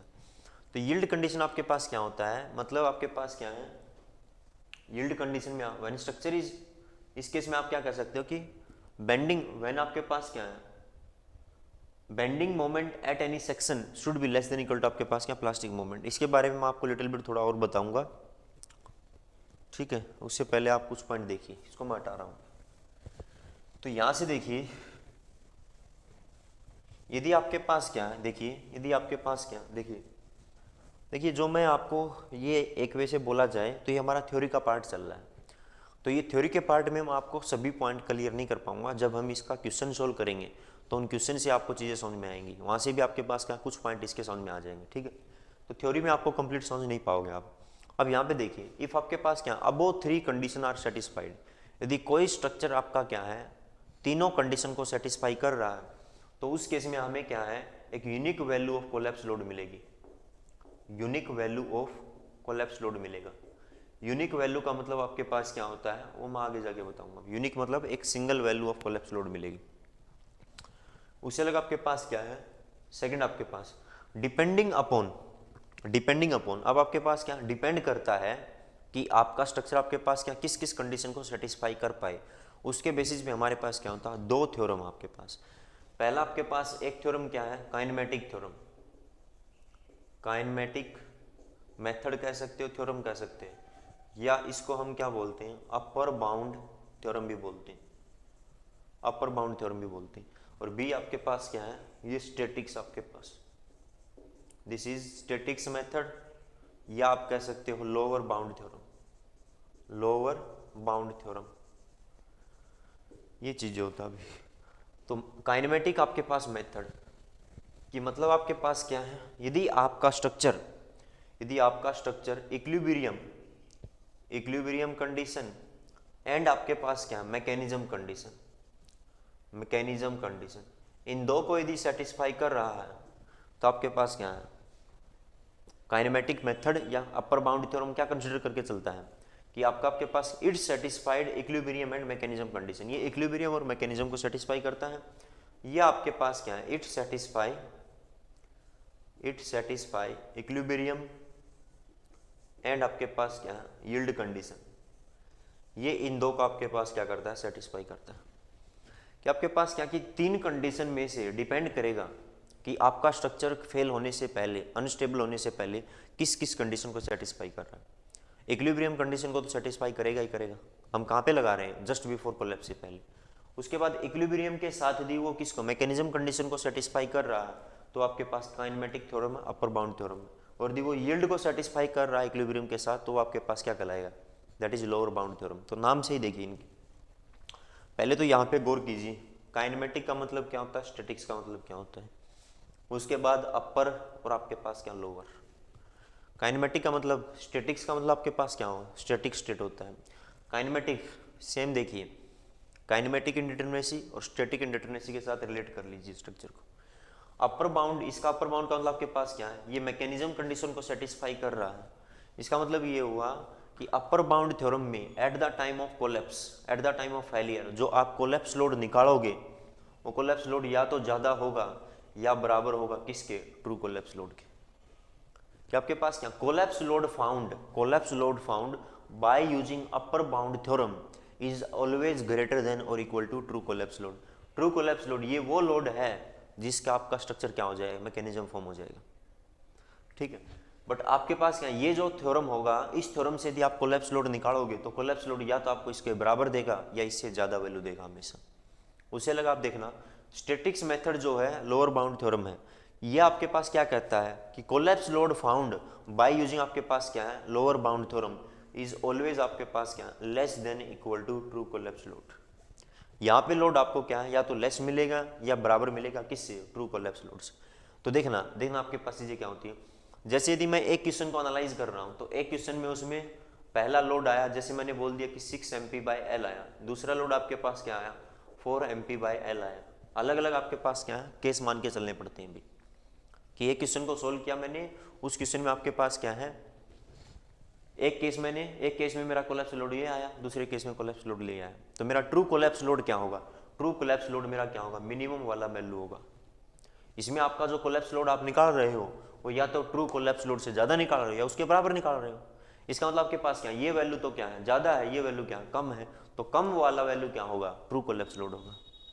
और इस केस में आपके पास क्या है, लोअर बाउंड थ्योरम, मतलब यहाँ पे जो आप कोलैप्स लोड निकालोगे वो या तो इसके बराबर होगा या इससे कम होगा, या तो इसके बराबर होगा या इसमें कम होगा। तो इस केस में यदि आपके पास दो वैल्यू आता है, जैसे 4 MP/L आता है और आपके पास क्या 6 MP/L आता है, तो इस केस में हमारा ट्रू कोलैप्स लोड क्या होगा, यहाँ पे 6 MP/L होगा। जब मैं आपको क्वेश्चन करवाऊंगा आगे, उन क्वेश्चन में ये चीज़ें आप समझ जाओगे, अभी शायद आप नहीं समझ पा रहे हो, ठीक है। तो यहाँ पे लोअर लिमिट लेना है कोलैप्स लोड को, सॉरी यहाँ अपर लिमिट लेना कोलैप्स लोड को, यहाँ पे लोअर लिमिट ऑफ लोड क्या लेंगे हम, ट्रू कोलैप्स लोड लेके चलेंगे।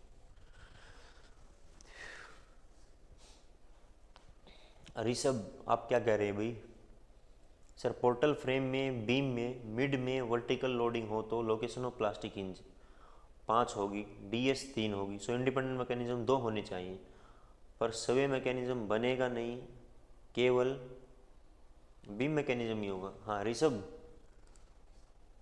सर पोर्टल, अब पोर्टल फ्रेम का ऋषभ देखिए, जब मैं आऊँगा वहाँ पे पोर्टल फ्रेम पे आऊँगा तो वहाँ पे मैं आपको क्वेश्चन बता दूंगा भाई, ये आपका जो कॉन्सेप्ट है ये कॉन्सेप्ट वहाँ पे मैं क्लियर कर दूंगा। लेकिन देखिए आपका पॉइंट ये सही है, आपका एक पॉइंट ये है कि जब पोर्टल फ्रेम में सेंटर पे पॉइंट लोड होगा तो लोकेशन 5 होंगी, या बिल्कुल होंगी भी। उस केस में आपके पास क्या होगा कि DS number of independent mechanism, N-DS का फॉर्मूला यहाँ वैलिड नहीं होगा, सही बात है। लेकिन ये एक एक्सेप्शनल केस हुआ ना भाई, यदि आपका जो फ्रेम है उसी फ्रेम को मैं क्या कर दूं, एक को फिक्स स्पोर्ट्स कर दूं, दूसरा हिंज कर दूं, या उससे अलग मैं और चीज़ें चेंज कर दूं, उसको मैं क्या कर दूं, अनसिमेट्रिकल बना दूं, वो आपके पास क्या है, उसको मैं अनसिमेट्रिकल बना दूं। अनसिमेट्रिकल होगा तो उसमें सवे आना शुरू हो जाएगा, पॉइंट समझ पा रहे मैं क्या कह रहा हूँ, अनसिमेट्रिकल बना दूं सवे आना शुरू हो जाएगा। तो कुछ यदि कंडीशन में चेंज कर दूंगा तो आपके पास क्या है, N-DS का फॉर्मूला वैलिड हो जाएगा। लेकिन कुछ ऐसे भी एक्सेप्शनल केस जरूर होंगे भी, आपने जो एग्जाम्पल दिया ये एक ऐसा ही केस है जिसमें आपका सवे नहीं आएगा। जैसे आपने ये बोला है, आपने ये बोला है कि ये आपके पास क्या फिक्स है, ये भी आपके पास क्या फिक्स है, और लोड कहाँ लग रहा है, यहाँ लग रहा है, लोड यहाँ लग रहा है। तो यहाँ पे ये बताइए नंबर ऑफ पॉसिबल लोकेशन क्या है, नंबर ऑफ पॉसिबल लोकेशन आपको क्या दिखाई दे रहा है, आपको तो 1 2 3 4 5 दिखाई दे रहा है, 5 दिखाई दे रहा है। लेकिन एक्चुअली में आपके पास क्या है, 5 पे अब पॉसिबल लोकेशन 5 नहीं है, यहाँ पे 1 2 3 4 5 नहीं है, यहाँ पे और यहाँ पे, यही तो आ सकता है, 3 ही तो है पॉसिबल लोकेशन, ये सब 3 ही तो है इसमें। इसलिए देखिए यहाँ पे मैं इसको ज़्यादा डिस्कस नहीं कर रहा हूँ, जब टॉपिक आएगा तो आपको एक्सप्लेन कर दूंगा पूरा मैं।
ऋषभ, देखिए भाई ये आप जो डाउट पूछ रहे हैं इस पे आपके पास बहुत से मायने निकलते हैं। इस केस में तो सिर्फ 3 ही प्लास्टिक इंच आएंगे।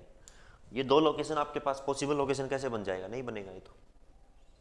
दिया आप इस पे पॉसिबल लोकेशन 3 बना, 3 माइनस ds भी इसका क्या होगा, 3 होगा। 3 माइनस 3 करोगे तो 0 आ जाएगा। नंबर ऑफ इंडिपेंडेंट मैकेनिज्म क्या होगा, 0 होगा। लेकिन एक तो आ रहा है इसमें, बीम मैकेनिज्म तो होगा फिर भी। ठीक है, तो वो आपके पास डिफरेंट चीज़ें हैं भाई। ये हुआ। इस पे क्वेश्चन पूछ लेते हैं कि अपर बाउंड थ्योरम किस किस कंडीशन को सेटिस्फाई करता है, लोअर बाउंड थ्योरम किस किस कंडीशन को सेटिस्फाई करता है। अब यहां से आप देखिए principle of virtual work done, ये आपके पास principle of virtual work done. Virtual work का आपके पास क्या प्रिंसिपल देखिए, principle of virtual work done आपके पास क्या कहता है। ठीक है, according to principle of virtual work done in a loaded body, the कोई बॉडी आपके पास क्या है, लोड कर रखा है आपने, तो आपके पास क्या है, टोटल वर्क डन आपके पास क्या है, due to all forces. All forces आपके पास क्या है, एक्सटर्नल फोर्स उसके ऊपर लग रहा है, और आपके पास उसके अंदर क्या हो रहा है, इंटरनल फोर्सेज भी डेवलप हो रहे हैं। तो टोटल आपके पास क्या है, virtual work done by all forces, virtual work done by all forces is equal to आपके पास क्या होगा, 0 होगा। तो वर्क डन आपके पास क्या है, एक्सटर्नल वर्क डन प्लस आपके पास क्या है, internal work done is equal to आपके पास क्या होगा, 0 होगा। According to principle of virtual work, virtual work कह रहा है, वर्चुअल मतलब आपके पास क्या, इमेजिनरी वर्क आपके पास, virtual mean imaginary work. According to the principle of virtual work done in a loaded body, total आपके पास क्या है, total virtual work done by all forces is आपके पास 0, मतलब external virtual work done plus internal virtual work done is equal to आपके पास क्या होगा, 0 होगा। तो यदि देखिए वर्क डन आपके पास क्या होगा, जैसे वर्क डन, वर्क आपके पास क्या होता है, वर्क डन का फॉर्मूला क्या होता है, force multiplied by displacement in the direction of force, in the direction of force, कि फोर्स मल्टीप्लाइड बाय डिस्प्लेसमेंट, या आप कह सकते हो मोमेंट क्या है, एंगुलर फोर्स है, मल्टीप्लाइड आपके पास क्या है, एंगुलर डिस्प्लेसमेंट मतलब आपके पास क्या, थीटा आपके पास। तो वर्क डन आपके पास क्या होता है, वर्क डन का यूनिट भी क्या होता है, वर्क डन फोर्स इंटू आपके पास डिस्प्लेसमेंट क्या कहलाता है, वर्क डन कहलाता है। या आप कह सकते हो मोमेंट इंटू क्या आएगा, रोटेशन, उसको भी हम क्या बोलते हैं, वर्क डन बोलेंगे आपके पास। तो ये आपके पास क्या principal of virtual work done है। एक्सटर्नल वर्क डन और इंटरनल वर्क डन का सम आपके पास 0 होगा। यहाँ से यदि मैं एक पॉइंट बताऊँ, इंटरनल वर्क डन यहाँ पे हमेशा क्या होता है, नेगेटिव होता है। इंटरनल वर्क डन इज आपके पास क्या, ऑलवेज नेगेटिव इस केस में, बिकॉज आपके पास क्या है, इंटरनल वर्क डन इसलिए नेगेटिव है क्योंकि जो एमपी और थीटा जो होते हैं वो एक दूसरे से अपोजिट डायरेक्शन में होते हैं। देखिए यहाँ से यदि आपका जिस डायरेक्शन में, जैसे ये देखिए, जैसे आपके पास क्या है, मैं इस डायरेक्शन में लोड लगा रहा हूँ, ये मैंने फोर्स लगाया तो ये क्या किया, डिस्प्लेस किया। अभी ये इस तरह से क्या कर गया, डिस्प्लेस किया। कितने से डिस्प्लेस किया, डेल्टा से डिस्प्लेस किया। तो ये वर्क डन कितना है इस फोर्स का वर्क डन है फोर्स इंटू डेल्टा डिस्प्लेसमेंट। तो ये वर्क डन क्या, पॉजिटिव वर्क डन है। पॉजिटिव कैसे, क्योंकि जिस डायरेक्शन में आपने फोर्स लगाया उसी डायरेक्शन में क्या आ रहा, डिस्प्लेसमेंट आ रहा, उसी डायरेक्शन में वर्क हो रहा। लेकिन ऐसा हो जाए कि आप क्या कर रहे हो, आपने लोड तो इस डायरेक्शन में लगाया लेकिन ये डिस्प्लेस किस डायरेक्शन में कर जाए, इस डायरेक्शन में डेल्टा आ जाए। तो ये जो आपके पास वर्क डन होगा, ये वर्क डन आपके पास क्या होगा, फोर्स इंटू डेल्टा। डेल्टा क्या है, नेगेटिव, मतलब जिस डायरेक्शन में आप लोड लगा रहे हो उससे अपोजिट डायरेक्शन में यदि डिस्प्लेसमेंट आता है तो क्या कहलाएगा, नेगेटिव वर्क डन कहलाएगा। तो जो इंटरनल वर्क डन होता है वो हमेशा क्या होता है, नेगेटिव होता है, बिकॉज एमपी और थीटा की डायरेक्शन क्या होता है, अपोजिट डायरेक्शन में आते हैं हमेशा। ठीक है, उससे लगा आप देखिए भी, ये वर्चुअल वर्क का प्रिंसिपल हुआ हमारा। वर्चुअल वर्क देखिए कैसे होता है, ये होता है जैसे आपके पास, ठीक है, आगे एग्जांपल बता देंगे एक साथ, छोड़िए इसको।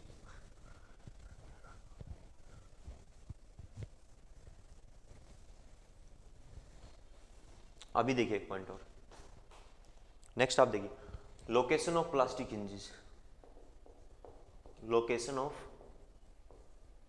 Plastic hinges. वो लोकेशन बताइए जहाँ पे प्लास्टिक हिंज आपके पास क्या होगा, डेवलप होगा। तो लोकेशन ऑफ प्लास्टिक हिंजेस क्या हो सकता है, पहला एट लोकेशन ऑफ, एट आपके पास क्या है, location of plastic hinges at location of आपके पास मैक्सिमम बेंडिंग मोमेंट, कि जहाँ पे बेंडिंग मोमेंट आपके पास सबसे ज़्यादा होगा वहीं पे तो सबसे पहले क्या जाएगा, एमपी मोमेंट जाएगा। जहाँ पे एमपी मोमेंट रीच कर गया वहीं पे क्या हो जाएगा, प्लास्टिक हिंज डेवलप हो जाएगा। मैक्सिमम बेंडिंग मोमेंट आपके पास कहाँ पे हो सकता है, एट कहाँ पे हो सकता है, ये फिक्स स्पोर्ट्स पे हो सकता है, एट फिक्स आपके पास स्पोर्ट्स, या आप कहाँ पे कर सकते हो, एट रिजिड जॉइंट भी हो सकता है, रिजिड जॉइंट हो सकता है। जैसे आपने देखा ये हमारा एक फ्रेम है, जैसे आपके पास क्या ये फ्रेम, तो यहाँ पे आपके पास ये फिक्स स्पोर्ट्स के ऊपर भी मोमेंट आता है, रिजिड जॉइंट पे भी आपके पास क्या मोमेंट आता है, ये आपके पास क्या हिंज जॉइंट हो गया। दूसरा आप कह सकते हो कहाँ पे हो सकता है, under point load, under point load भी आपके पास क्या आ सकता है, पॉइंट लोड के नीचे भी क्या आ सकता है, प्लास्टिक हिंज आ सकता है। क्यों, under point load in simply supported आपके पास मेंबर, सिंपली सपोर्टेड मेंबर के अंदर, नॉट इन आपके पास क्या है, कंटिलीवर, नॉट इन कंटिलीवर या ओवरहैंग आपके पास, not in overhang member, overhang member. जैसे कि मैंने आपको ये बताया कि ये केस है मेरा, ये मैंने एक बीम माना भाई, ये माना, एक आपका पॉइंट लोड ये लग रहा P1, एक लोड आपके पास ये लग रहा P2। तो देखिए इस पॉइंट लोड के नीचे यहाँ पे बेंडिंग मोमेंट हमेशा क्या रहेगा, जीरो रहेगा, यहाँ पे कोई बेंडिंग मोमेंट ही नहीं आएगा। लेकिन इसके अंदर तो बेंडिंग मोमेंट आएगा, बेंडिंग मोमेंट आएगा, तो इस पॉइंट लोड के नीचे प्लास्टिक हिंज डेवलप हो सकता है, लेकिन उस पॉइंट लोड के नीचे प्लास्टिक हिंज डेवलप नहीं होगा जो किस में लग रहा होगा, ओवरहैंग मेंबर में लग रहा होगा या कंटिलीवर पोर्शन में जो लग रहा होगा। सिंपली सपोर्टेड पोर्शन में यदि आपका पॉइंट लोड लग रहा है तो वहाँ पे प्लास्टिक हिंज आ सकता है। क्यों, क्योंकि इस पॉइंट लोड के नीचे बेंडिंग मोमेंट आएगा, लेकिन यहाँ बेंडिंग मोमेंट क्या होगा, जीरो होगा। तो प्लास्टिक हिंज कहाँ पे आएगा, वहाँ आएगा जहाँ मोमेंट क्या हो जाएगा, एमपी के बराबर हो जाएगा। मोमेंट किसके बराबर हो जाएगा, एमपी के बराबर हो जाएगा। ठीक है भाई, दूसरा केस ये हुआ। तीसरा केस यदि मैं आपको बताऊँ, अंडर पॉइंट लोड होगा सिंपली सपोर्टेड बीम में, नॉट इन आपके पास क्या overhang member, at the location of maximum bending moment बताया। तो सिंपली आपको ये देखना प्लास्टिक हिंज वहाँ पे आएगा जहाँ पे बेंडिंग मोमेंट आपके पास क्या होगा, मैक्सिमम होगा। अब आप वो खुद अंदाज़ा लगा लीजिए कौन सी लोकेशन हो सकती हैं जहाँ पे बेंडिंग मोमेंट आपके पास क्या है, आ सकता है। तो रिजिड आपके पास क्या है, ज्वाइंट पे आ सकता है, फिक्स स्पोर्ट्स पे आ सकता है, अंडर पॉइंट लोड आ सकता है। पॉइंट लोड में किसके अंडर, सिंपली सपोर्टेड बीम में यदि आपके पास पॉइंट लोड लग रहा है। ओवरहैंग पोर्शन में पॉइंट लोड के नीचे प्लास्टिक हिंज नहीं आएगा, बिकॉज वहाँ पे बेंडिंग मोमेंट क्या रहता है, जीरो रहता है। और प्लास्टिक हिंज कहाँ पे आता है, जहाँ पे मोमेंट किसके बराबर पहुँच जाएगा, एमपी के बराबर रीच कर जाएगा। ठीक है, ठीक है भाई। उससे अलग आप चीज़ें देखिए, उससे अलग आप देखोगे वेनेवर आपके पास क्या है, whenever where cross section changes, जहाँ पे क्रॉस सेक्शन चेंज होगा, क्रॉस सेक्शन मतलब आपके पास क्या है, ये आपका बीम था, यहाँ पे आपके पास क्या हो गया, क्रॉस सेक्शन चेंज हो गया। तो लाइक आपके पास क्या ये कोई भी लोड लग रहा है, अभी P यहाँ लोड लग रहा है, लेकिन आपके पास क्या है, यहाँ पे इसका आपके पास क्या 2 MP कैपेसिटी, इसका आपके पास MP है। मतलब ये हुआ इस मेंबर में आपके पास क्या है, जहाँ पे मोमेंट कितना, इस मोमेंट का आपके पास कैपेसिटी कितना 2 MP है। मतलब जहाँ पे मोमेंट 2 MP पहुँचेगा वहाँ पे प्लास्टिक हिंज डेवलप हो जाएगा। ये मेंबर आपके पास क्या है, इसका साइज आपके पास छोटा है, छोटा साइज है, तो इसका आपके पास प्लास्टिक मोमेंट कैपेसिटी कम है, कितना है, MP है। तो इसमें जहाँ पे MP पहुँच जाएगा वहाँ पे प्लास्टिक हिंज डेवलप हो जाएगा। तो ये बताइए, ये जो आपका ज्वाइंट है, ये आपके पास क्या है, ये ज्वाइंट जहाँ पे आपके पास क्या हो रहा है, क्रॉस सेक्शन चेंज हो रहा है, यहाँ पे भी प्लास्टिक हिंज आपके पास क्या डेवलप होने की पॉसिबिलिटी होगा। और किस मेंबर में प्लास्टिक हिंज डेवलप होगा, वीकर कमजोर सेक्शन में आपके पास प्लास्टिक हिंज डेवलप होगा। जो मेंबर वीकर है, कमजोर है, उसी में तो प्लास्टिक हिंज आएगा। तो कमजोर कौन सा है, कमजोर वो है जिसका MP क्या है, कम है। तो वीकर मेंबर में क्या आ जाएगा, प्लास्टिक हिंज आ जाएगा। उससे अलग आपके पास क्या, जहाँ पे क्या होगा, मटेरियल चेंजेस, मटेरियल चेंजेस मतलब आपके पास क्या है, ये आपके पास क्या है, दिस इज, ये स्टील है, ये आपके पास क्या है, एल्यूमिनियम। तो यहाँ पे ये मटेरियल चेंज हो रहा है, तो मटेरियल चेंज हो रहा है, ये स्टील है, ये एल्यूमिनियम है। यहाँ पे भी प्लास्टिक हिंज डेवलप होने की पॉसिबिलिटी हो सकता है, यहाँ पे प्लास्टिक हिंज डेवलप होने की पॉसिबिलिटी हो सकता है। सो यहाँ से मुझे ये बताइए किस मेंबर में प्लास्टिक हिंज आएगा। स्टील तो स्ट्रॉन्ग होता है, एल्यूमिनियम वीक होता है, तो एल्यूमिनियम में आपके पास क्या आ जाएगा, प्लास्टिक हिंज आपके पास डेवलप हो जाएगा। क्योंकि प्लास्टिक हिंज वहाँ पे आएगा जहाँ पे मोमेंट क्या पहुँचेगा, एमपी मोमेंट पहुँचेगा, और एमपी मोमेंट पहले कहाँ पहुँचेगा, उस मेंबर में पहुँचेगा जो मेंबर क्या होगा, कमज़ोर होगा, वीक होगा आपके पास। तो ये लोकेशन है भाई जहाँ पे प्लास्टिक हिंज आपका डेवलप हो सकता है। तो ये मैंने थ्योरी का पार्ट आपके पास क्या कंप्लीट किया है। अब मैं जो न्यूमेरिकल वाला पार्ट है उस पर आता हूँ। अब हमारे क्या न्यूमेरिकल चलेंगे पूरे, हटा रहा हूँ। तो लोकेशन और प्लास्टिक हिंज आपको बताया, उससे लगा आपके पास क्या, अब आपके पास क्या, हम क्या निकालेंगे, कोलैप्स लोड फाइंड आउट करेंगे, किसका यूज करके, काइनेमेटिक्स मेथड का यूज करके। तो यहाँ पे देखिए मैं क्या हेडिंग डाल रहा हूँ, calculation of collapse load, calculation of collapse load, collapse load calculate करना है, ठीक है। बाई आपके पास क्या, बाई किसके द्वारा, काइनेमेटिक मेथड के द्वारा, काइनेमेटिक मेथड या आपके पास क्या, परबाउंड थ्योरम। तो कोलैप्स लोड, पहला क्वेश्चन मैं आपको ये बोल रहा हूँ कि एक सिंपली स्पोर्टेड बीम है, सिंपली स्पोर्टेड बीम है ए बी, उसके सेंटर पे आपके पास क्या लग रहा, पॉइंट लोड लग रहा पी, सेंटर पे L/2 पे। कोलैप्स लोड बताइए, कोलैप्स लोड बताइए। तो सबसे पहले तो आपको ये पता होना चाहिए कि कितने प्लास्टिक हिंजेस पे उसका आपके पास क्या मैकेनिज्म फॉर्म हो जाएगा। तो यहाँ पे आप देख सकते हो कितने प्लास्टिक हिंज चाहिए ताकि आपके पास क्या मैकेनिज्म फॉर्म हो जाए। तो ds+1 चाहिए, इसका ds कितना है 0 + 1, एक प्लास्टिक हिंज पे आपके पास क्या, इसका मैकेनिज्म फॉर्म हो जाएगा, ये आपके पास क्या हो जाएगा, कोलैप्स हो जाएगा। और जिस लोड पे कोलैप्स होगा उस लोड को क्या बोला जाएगा, कोलैप्स लोड बोला जाएगा। अब आपको ये देखना है कि वो जो आपके पास प्लास्टिक हिंज आ रहा है, वो जो आपके पास क्या प्लास्टिक हिंज आ रहा है इसमें, वो आपके पास कहाँ आएगा, वो प्लास्टिक हिंज कहाँ आएगा, उस लोकेशन पे जहाँ पे बेंडिंग मोमेंट क्या होगा, मैक्सिमम होगा। तो इसका बेंडिंग मोमेंट डायग्राम ड्रा कर सकते हो तो ड्रा कर लोगे, पता लग जाएगा।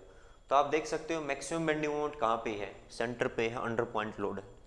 तो यहीं पे क्या डेवलप होगा, प्लास्टिक हिंज आपके पास डेवलप होगा भी।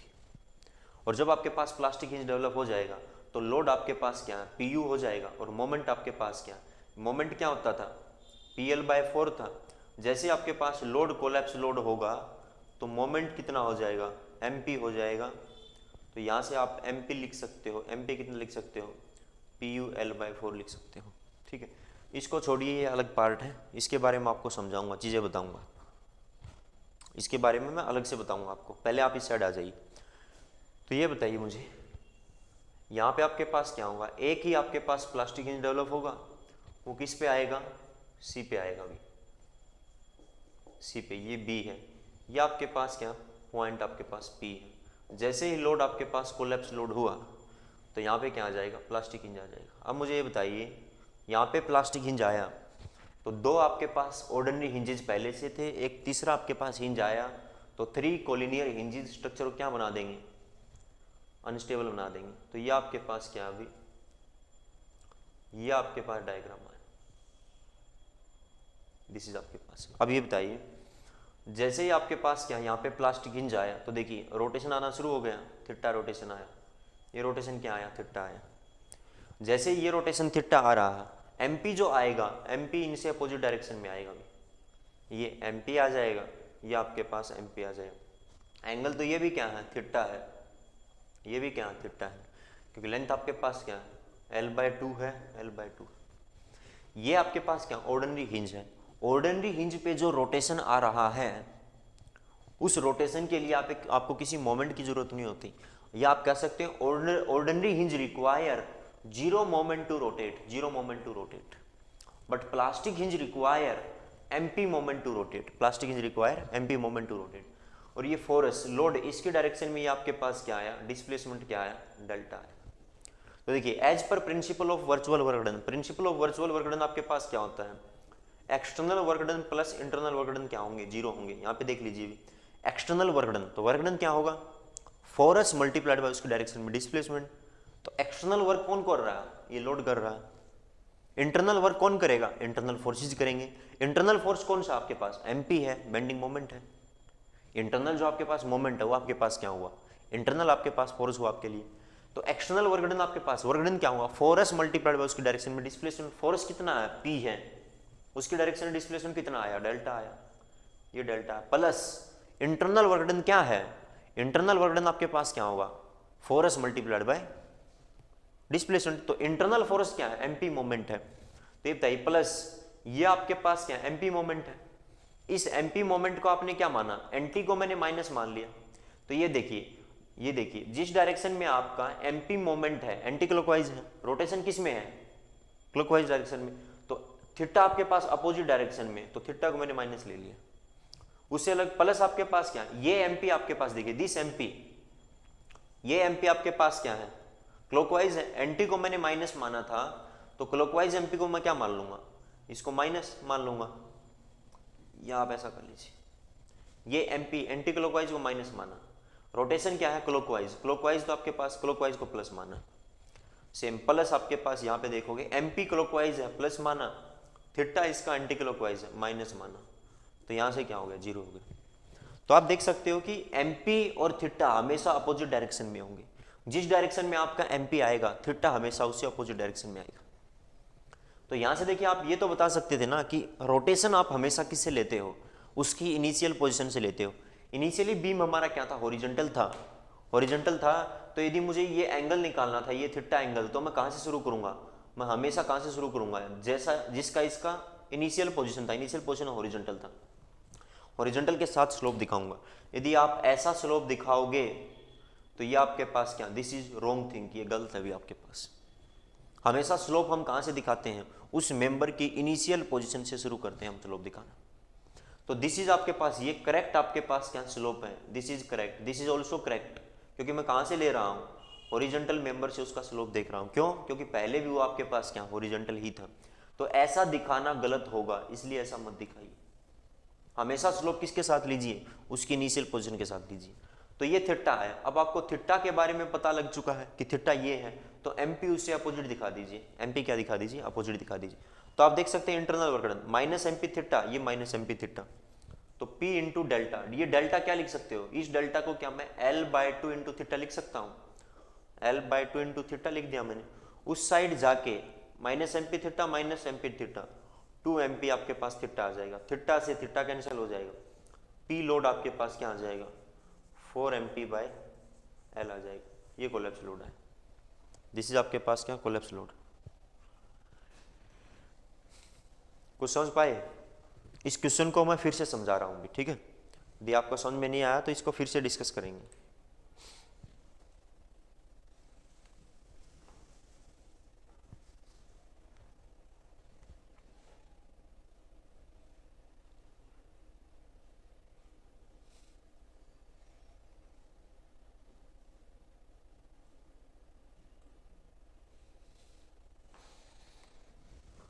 कुछ स्टूडेंट को ये डाउट रहता है कि ये आपके पास एमपी की डायरेक्शन यही क्यों लिया। ये डायरेक्शन भी मैं आपको शो कर दूंगा अभी, यही डायरेक्शन आएगा इसमें, एक्चुअल में क्यों आएगा वो मैं दिखा दूंगा। थीटा आपको पता होगा रोटेशन कहाँ से लेते हैं, जो मेंबर का इनिशियल पोजीशन होता है उसी के साथ हम रोटेशन लेते हैं हमेशा यहीं से शुरू करेंगे। तो एमपी आप अपोजिट डायरेक्शन में लगा दीजिए। कुछ स्टूडेंट ये भी पूछेंगे कि सर थीटा तो यहाँ भी आ रहा है ए और बी पे, यहाँ एमपी क्यों नहीं लगाया।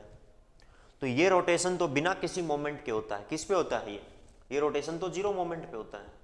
तो या सिंपली मैं क्या बोलूँ, ordinary hinge require zero moment to rotate, कि जो ऑर्डिनरी हिंज होते हैं उसको आपके पास क्या है, किसी मोमेंट की जरूरत नहीं होती रोटेट करने के लिए, वो बिना मोमेंट के रोटेट करना शुरू कर देते हैं। लेकिन जो प्लास्टिक हिंज होता है, प्लास्टिक हिंज पे यदि रोटेशन आया, इसका मतलब आपके पास क्या है, एमपी मोमेंट आया होगा यहाँ पे, तभी रोटेशन आया होगा, अदरवाइज रोटेशन नहीं आता। ये बताइए जब तक मोमेंट एमपी नहीं आएगा यहाँ पे, तो रोटेशन आपके पास क्या है, ये इस तरह से डिफॉर्म करता। और इन सभी केस में आप देख सकते थे थीटा क्या था, सी पे जीरो था, थीटा जीरो था। किसी भी केस में देख लीजिए थीटा आपके पास क्या था, जीरो था। लेकिन जैसे ही मोमेंट यहाँ पे प्लास्टिक हिंज डेवलप हुआ, एमपी मोमेंट आया, एमपी मोमेंट आते ही यहाँ पे क्या हो गया, रोटेशन होना शुरू हो गया। मतलब ये रोटेशन किस पे आया है, ये रोटेशन इस एमपी मोमेंट पे आया, this MP moment, this MP moment. Is it clear, clear है। हाँ, टैक्स सिविल एक्सटर्नल वर्कडन इंटरनल वर्कडन कर सकते हैं, फिर वो माइनस प्लस के साइन का चक्र हट जाएगा।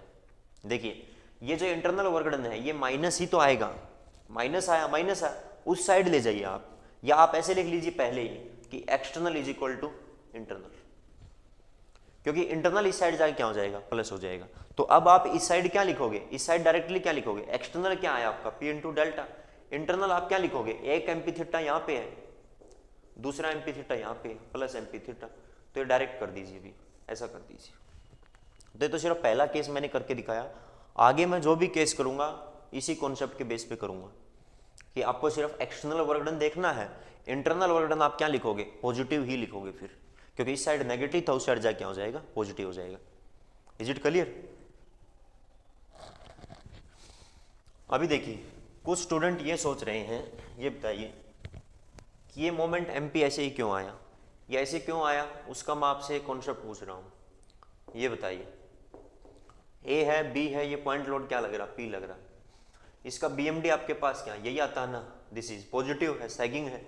फ्री बॉडी डायग्राम ड्रा करना भी ए सी का, ये ए है, ये आपके पास सी है, ये आपके पास क्या बी है, और ये भी क्या सी है, यहाँ पे क्या पॉइंट लोड आ रहा।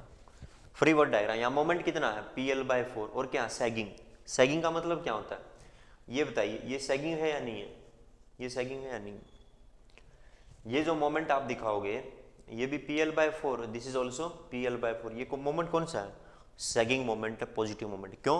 क्योंकि जो एरो ऑफ मोमेंट जो है वो पॉइंटिंग ऑन किस पे है, रेफरेंस स्पेस पे पॉइंट आ रहा है उसका, पॉइंटिंग ऑन रेफरेंस स्पेस, ये भी arrow of pointing on reference space. तो ये बताइए ये मैंने क्या दिखाया है, जब मोमेंट PL/4 था तो आपके पास क्या है, ये सैगिंग मोमेंट, जब आपका कोलैप्स हो जाएगा तो कोलैप्स पे मोमेंट क्या कहलाएगा, MP, उस टाइम पे लोड क्या कहलाएगा, PU कहलाएगा। तो उस टाइम पे भी तो यही डायरेक्शन रहेगा ना, यही तो डायरेक्शन दिखाऊंगा, C से A क्या दिखाऊंगा, एंटी क्लॉकवाइज, C से B क्या दिखाऊंगा, क्लॉकवाइज दिखाऊंगा। तो क्या दिखाया है, C से A क्या दिखाया है, एंटी ही तो दिखाया है, एंटी ही तो दिखाया है, एंटी ही तो दिखाया है। और ये आपके पास C से B क्या दिखाया है, क्लॉकवाइज ही दिखाया है, क्लॉकवाइज ही दिखाया, क्लॉकवाइज ही दिखाया। आ रहा पॉइंट समझ में? तो जो एक्चुअल डायरेक्शन है वही डायरेक्शन मैंने दिखाया है। यदि आपको एग्जाम में समझ में नहीं आए कि मैं MP की साइड लूँ, थीटा की साइड लूँ, तो आप उसको किसी साइड ले लीजिए, कोई बात नहीं है, क्योंकि आपके पास, आपको ये पता है कि MP आपके पास क्या है और थीटा दोनों अपोजिट डायरेक्शन में होंगे। जिस डायरेक्शन में थीटा दिखाओगे उससे अपोजिट में MP दिखा देना। और थीटा तो आप आसानी से दिखा सकते हो, रोटेशन तो आसानी से दिखा सकते हो। रोटेशन हमेशा किससे लेंगे, रोटेशन हमेशा उस मेंबर की इनिशियल पोजीशन से लेंगे हम। हॉरिजॉन्टल मेंबर है तो हॉरिजॉन्टल के साथ लेंगे, वर्टिकल मेंबर है तो वर्टिकल लाइन के साथ हम क्या लेंगे, एंगल लेंगे। ठीक है, तो थीटा की डायरेक्शन आपको जैसे ही पता लग जाएगा तो MP की डायरेक्शन आप दिखा दीजिए वहाँ पे। ठीक है, इज इट क्लियर, समझ पा रहे हैं आपके पास? और एक पॉइंट और बता देता हूँ मैं आपको, एक पॉइंट और बता देता हूँ। जब तक आपके पास क्या है, देखिए मैंने आपको ये बताया, जब तक आपके पास क्या है, पहला प्लास्टिक हिंज नहीं आ जाता, जब तक आपका पहला प्लास्टिक हिंज नहीं आ जाता तब तक स्ट्रेंथ ऑफ मटेरियल के कॉन्सेप्ट अप्लीकेबल होते हैं। जब तक पहला प्लास्टिक हिंज आपके पास डेवलप नहीं हो जाता उस पॉइंट तक स्ट्रेंथ ऑफ मटेरियल का कॉन्सेप्ट लगा सकते हो। स्ट्रेंथ ऑफ मटेरियल का कॉन्सेप्ट मैंने क्या लगाया यहाँ मैंने स्ट्रेंथ ऑफ मटेरियल का कॉन्सेप्ट ये लगाया कि किसी लोड P पे मोमेंट कितना होता था, PL/4 होता था। ये बताइए ये कितने प्लास्टिक हिंज पे कोलैप्स हो रहा है, एक ही प्लास्टिक हिंज पे कोलैप्स हो रहा है। तो जब आपके पास क्या P कोलैप्स लोड हो जाएगा तो इस मोमेंट को क्या बोलोगे, MP। तो MP आपका क्या आया, PUL/4 आया, यहाँ से PU क्या आया, 4MP/L आया। तो देखिए जब तक आपका पहला प्लास्टिक हिंज आता है, पहला प्लास्टिक हिंज तक आप स्ट्रेंथ ऑफ मेटल लगा लीजिए, डायरेक्टली लग जाएगा। लेकिन यदि आपके पास क्या है, किसी स्ट्रक्चर में नंबर ऑफ प्लास्टिक हिंज एक से ज़्यादा आ रहे हैं, जैसे 2 आ रहे हैं, 3 आ रहे हैं, 4 आ रहे हैं, तो वहाँ पे आपके पास क्या है, पहले प्लास्टिक हिंज तक आप लगा पाओगे कॉन्सेप्ट, उसके बाद के जो प्लास्टिक हिंज आए हैं उसका कोलैप्स लोड निकालने के लिए स्ट्रेंथ ऑफ मेटल का कॉन्सेप्ट आप नहीं लगा सकते। इज इट क्लियर, समझ पा रहे मैं क्या कह रहा हूँ? हाँ, direction of theta always opposite to direction of MP, सही कह रहे हैं भी रामकुमार, आप सही कह रहे हैं, direction of theta is always opposite होगा MP से। क्या पॉइंट समझ में आए? स्ट्रेंथ ऑफ मेटल का कॉन्सेप्ट मैंने बताया कहाँ तक लगा सकते हो, पहले प्लास्टिक हिंज तक आप स्ट्रेंथ ऑफ मेटल का कॉन्सेप्ट लगा सकते हो। यदि पहला जो प्लास्टिक हिंज आ रहा है, ठीक, आगे जाके मैं 1-2 पॉइंट और बताऊंगा आपको, देखिए यहीं पे छोड़ देता हूँ इसको। उसके बाद अगला आपके पास क्वेश्चन क्या है, नेक्स्ट क्वेश्चन हम किसका लेके चल रहे हैं, ये देखिए अगला क्वेश्चन मैंने ये लिया अभी। नेक्स्ट क्वेश्चन इज दिस, आपको कोलैप्स लोड निकालना है किस केस का, सिंपली स्पॉटेड है, this is simply supported A B, इसके ऊपर क्या लग रहा, यूडीएल लग रहा, यूडीएल डब्ल्यू आपके पास किलो न्यूटन पर मीटर लग रहा, और ये पॉइंट क्या, C, C is the central point, L/2 central point, this is the आपके पास क्या, सेंट्रल पॉइंट। अब यहाँ पे देखिए, यहाँ पे आप देख सकते हैं इसका BMD आपके पास क्या आएगा, दिस बेंड कितना होगा, WL²/8 होगा। नंबर ऑफ प्लास्टिक हिंज आपके पास DS+1, DS कितना है 0 + 1, एक प्लास्टिक हिंज पे आपके पास क्या हो जाएगा, मैकेनिज्म फॉर्म हो जाएगा। तो यदि आपको इसका कोलैप्स लोड निकालना है तो डायरेक्ट इसके ऊपर स्ट्रेंथ ऑफ मेटल लग सकता है। मतलब आपके पास क्या है, मोमेंट कितना है, WL²/8 है। जब ये मोमेंट MP पहुंच जाएगा तो ये लोड WU पहुंच जाएगा, तो WU आपके पास क्या है 8 MP/L², यही आएगा। अब आपके पास क्या है, हम किससे करेंगे, काइनेमेटिक्स मेथड से इस क्वेश्चन को सोल्व करेंगे।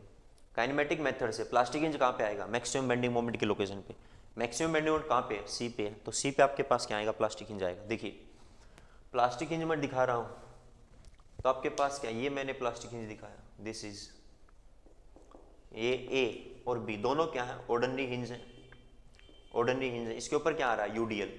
यूडीएल को आप कैसे दिखा सकते हो, यूडीएल को आप कैसे दिखा सकते हो, this is W kilo newton पर मीटर। यूडीएल को आप ऐसे दिखा सकते हो कि दिस इज आपके पास यूडीएल, ये यूडीएल, इसको तो आप ऐसे भी दिखा सकते हो ना, यूनिफॉर्मली डिस्ट्रीब्यूटेड लोड, और मैग्नीट्यूड क्या है, ये लेंथ कितना है, this is W kilo newton पर मीटर, ये हुआ। प्लास्टिक हिंज आपके पास कहाँ पे आएगा, इस पॉइंट पे, सी पॉइंट पे। जैसे ही प्लास्टिक हिंज आया तो ये आपके पास क्या फॉर्म हो जाएगा, मैकेनिज्म फॉर्म हो जाएगा।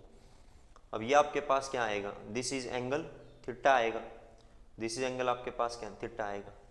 तो जब प्लास्टिक हिंज आया तभी तो रोटेशन आया, मतलब मोमेंट क्या होगा, MP होगा, मतलब मोमेंट क्या होगा, MP होगा।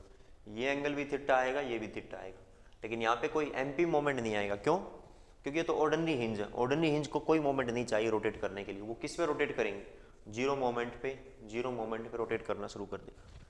उससे अलग आप देखिए चीज़। अब यहाँ पे यदि आप देखोगे कि external work done is equal to, हमने इंटरनल वर्क डन किया, तो एक्सटर्नल वर्क डन तो क्या होता था, force multiplied by displacement in the direction of force. अब यहाँ पे आप देखिए कौन सा फोर्स लोगे, कौन सा डिस्प्लेसमेंट लोगे। अब यहाँ पे तो लोड किस पे लग रहा है, पूरे स्पैन पे लग रहा है। ये आपके पास ये लोड बताइए मुझे, ये लोड कितना है, ये लोड भी W है, ये कितना है, ये भी W है, ये कितना है, W। हर जगह क्या लग रहा है, W लग रहा है। हर जगह क्या लग रहा है, W लग रहा है, W लग रहा है, हर जगह W लग रहा है। तो ये बताइए, ये W इसकी डायरेक्शन में, इस W की डायरेक्शन में क्या आएगा, ये डिस्प्लेसमेंट, इस W की डायरेक्शन में ये डिस्प्लेसमेंट, इस W की डायरेक्शन में डिस्प्लेसमेंट, मतलब पूरे स्पैन पे W लोड लग रहा है, यूडीएल यूनिफॉर्मली।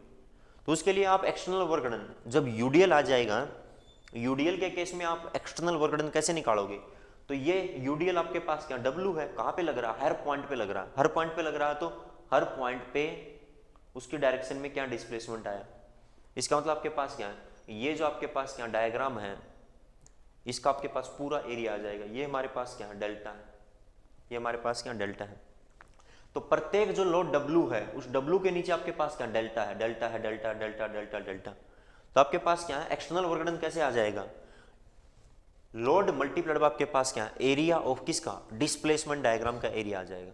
तो ये पूरा ही तो डिस्प्लेसमेंट डायग्राम है, पूरा ही तो डिस्प्लेसमेंट डायग्राम। तो एक्सटर्नल वर्क डन यहाँ पे क्या आ जाएगा, लोड W है मल्टीप्लाइड बाय उसकी डायरेक्शन में डिस्प्लेसमेंट, उसकी डायरेक्शन डिस्प्लेसमेंट क्या है, हर पॉइंट पे आपके पास क्या आ रहा है, उसकी डायरेक्शन डिस्प्लेसमेंट आ रहा है। तो इसका एरिया ले लीजिए, इसका एरिया लोगे, ये आपके पास L/2 है, इसका पूरे का एरिया कितना आ जाएगा, delta into L/2, delta into L, तो डेल्टा इंटू आपके पास क्या है L डिवाइड बाय आपके पास क्या 2। तो ये इस इंटायर आपके पास डिस्प्लेसमेंट डायग्राम का क्या आ गया, एरिया आ गया। पॉइंट समझ पा रहे हो, क्या ये पॉइंट समझ पा रहे हो कि W आपके पास क्या लोड है, W लोड तो हर पॉइंट पे लग रहा है, हर जगह पे क्या लग रहा है, W लोड लग रहा है। तो उस आपके पास क्या W लोड की डायरेक्शन में हर पॉइंट का आप क्या ले लीजिए, डिस्प्लेसमेंट ले लीजिए। तो डब्ल्यू लोड मल्टीप्लाइड आपके पास क्या, उसकी डायरेक्शन का डिस्प्लेसमेंट यदि आप करोगे तो इस इंटायर डिस्प्लेसमेंट डायग्राम में क्या आ जाएगा, एरिया आ जाएगा।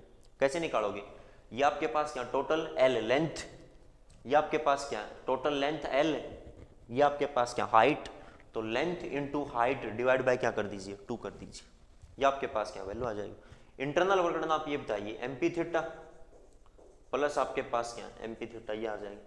ये बताइए डेल्टा की वैल्यू क्या है, डेल्टा क्या हो जाएगा, ये डेल्टा क्या हो जाएगा L/2 इंटू ये थीटा था, delta is L/2 theta, value place कर देना वहाँ पे, W इंटू डेल्टा की वैल्यू है L/2 थीटा इंटू L/2 भी था और 2 MP क्या आया थीटा आया, थीटा से थीटा कैंसिल, W 2 दूनी 4 दूनी 8 8 MP by L square, sorry L square.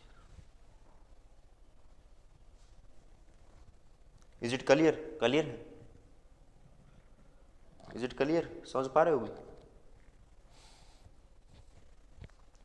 समझ पा रहे हो। W collapse load 8 MP by L square. तो इसमें सिर्फ एक प्लास्टिक हिंज आ रहा था, एक प्लास्टिक हिंज तक स्ट्रेंथ ऑफ मेटल का कॉन्सेप्ट भी लगा सकते हो, वहां से भी आपका कोलैप्स लोड आ सकता था।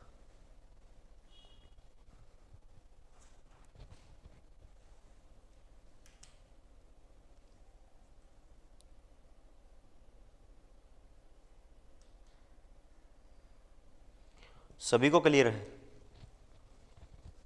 ठीक है।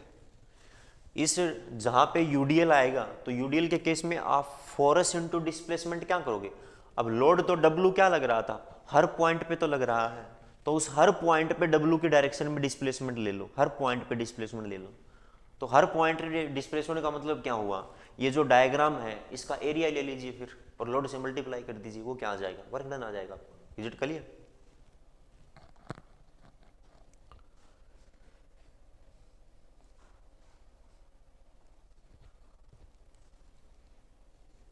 चलो भाई एक क्वेश्चन और देख लीजिए, एक क्वेश्चन और देख लीजिए।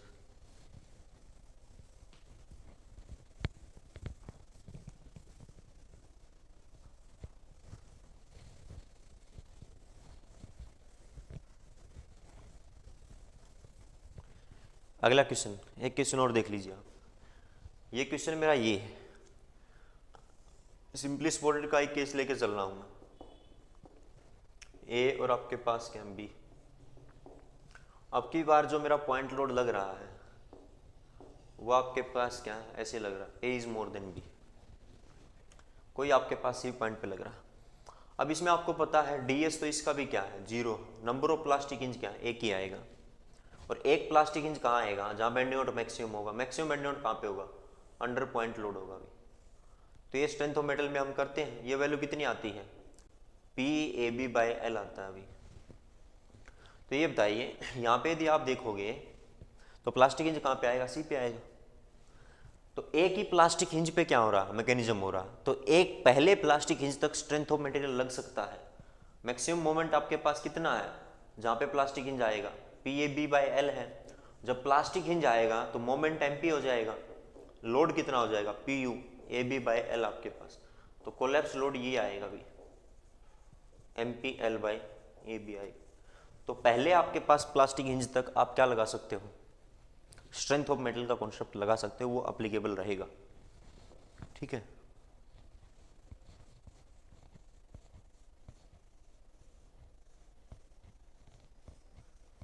अविनाश एवरी टाइम देखिए, यदि आपका जो बीम है जिसके ऊपर यूडीएल लोड आ रहा है यदि वो सिमेट्रिकल है तो एवरी टाइम सेंटर पे ही प्लास्टिक हिंज डेवलप होगा, लेकिन यदि वो सिमेट्रिकल नहीं है तो सेंटर पे प्लास्टिक हिंज नहीं होगा। इसका एग्जांपल लूँ मैं, सिंपली स्पॉटेड पे यूडीएल आएगा तो सेंटर पे आएगा क्योंकि वो सिमेट्रिकल है, लेकिन यदि एक प्रोप्ड कंटिलीवर बीम पे यूडीएल आएगा तो सेंटर पे प्लास्टिक हिंज नहीं आएगा क्योंकि ये अनसिमेट्रिकल।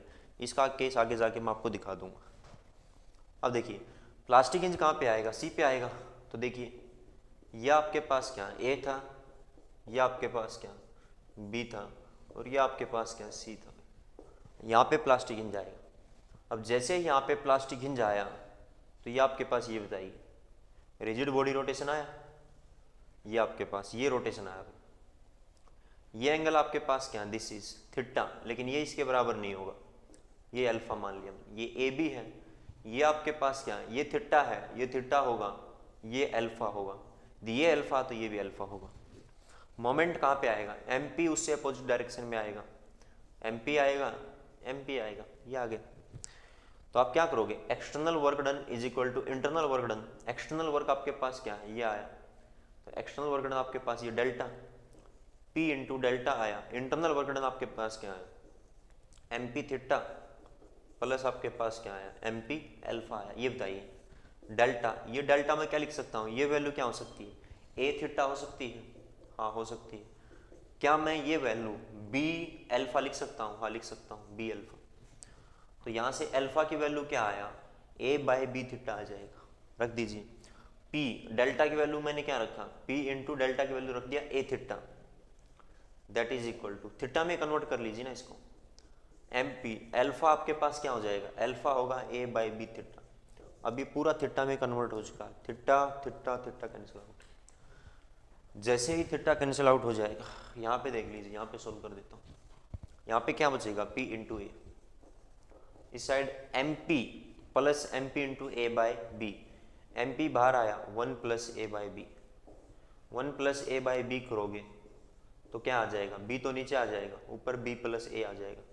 ए प्लस बी क्या है, ए प्लस बी है इसकी टोटल लेंथ, तो आपके पास क्या है, M P into L divide by आपके पास क्या आ जाएगा, बी आ जाएगा। ये क्या है, पी यू इंटू ए है, तो पी यू आपके पास क्या आ जाएगा, M P L by A भी आ जाएगा।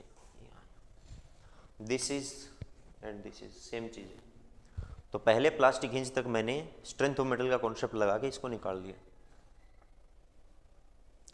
राहुल इसका नोट्स में दे चुका हूँ भाई, राहुल इसका नोट्स में दे चुका हूँ, नोट्स में आपको प्रोवाइड कर चुका हूँ,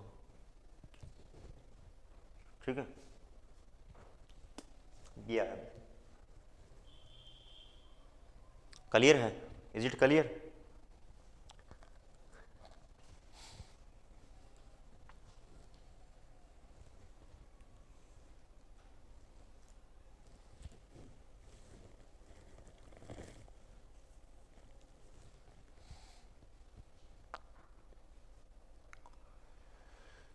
ठीक है, तो आज हमने जितने भी केस मैंने आपको बताए हैं, एक सिंगल प्लास्टिक हिंज के केस बताए हैं। मतलब मैंने आज आपको जितना भी आपके पास केसेज करवाया वो एक डिटर्मिनेंट स्ट्रक्चर का केसेज करवाया है। तो डिटर्मिनेंट स्ट्रक्चर में आपके पास क्या, सिर्फ एक प्लास्टिक हिंज पे उसका मैकेनिज्म हो जाता है, कोलैप्स हो जाता है। नेक्स्ट जो हमारा क्लास होगा, कल का क्लास में रखूँगा, उसमें आपके पास क्या है कि मीन वो हम इनडिटर्मिनेंट स्ट्रक्चर करेंगे। तो इनडिटर्मिनेंट स्ट्रक्चर में आपके पास क्या, एक से ज़्यादा प्लास्टिक हिंज आएंगे मैकेनिज्म फॉर्म करने के लिए, उनका कोलैप्स लोड हम कैसे फाइंड आउट करते हैं, वो कल आपके पास क्या नेक्स्ट क्लास में हम डिस्कस करेंगे।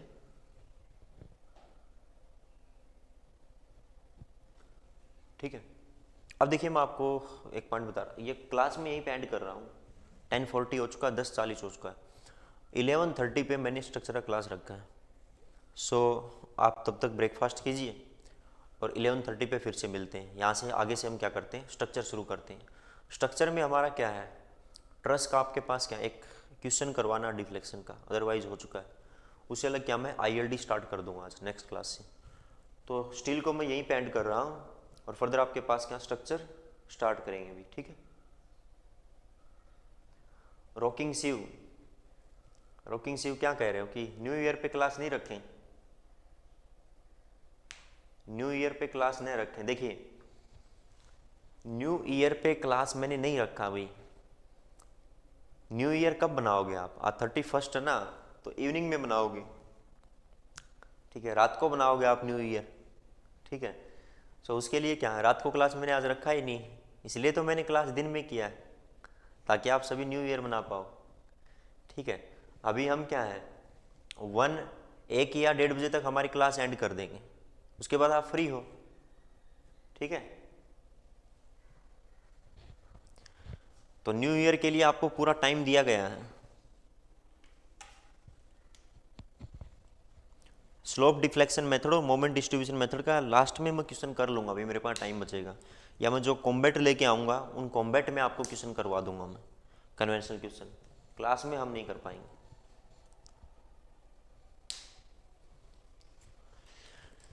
चलो भी यहीं पे एंड करते हैं क्लास को, ठीक है। So thank you everyone.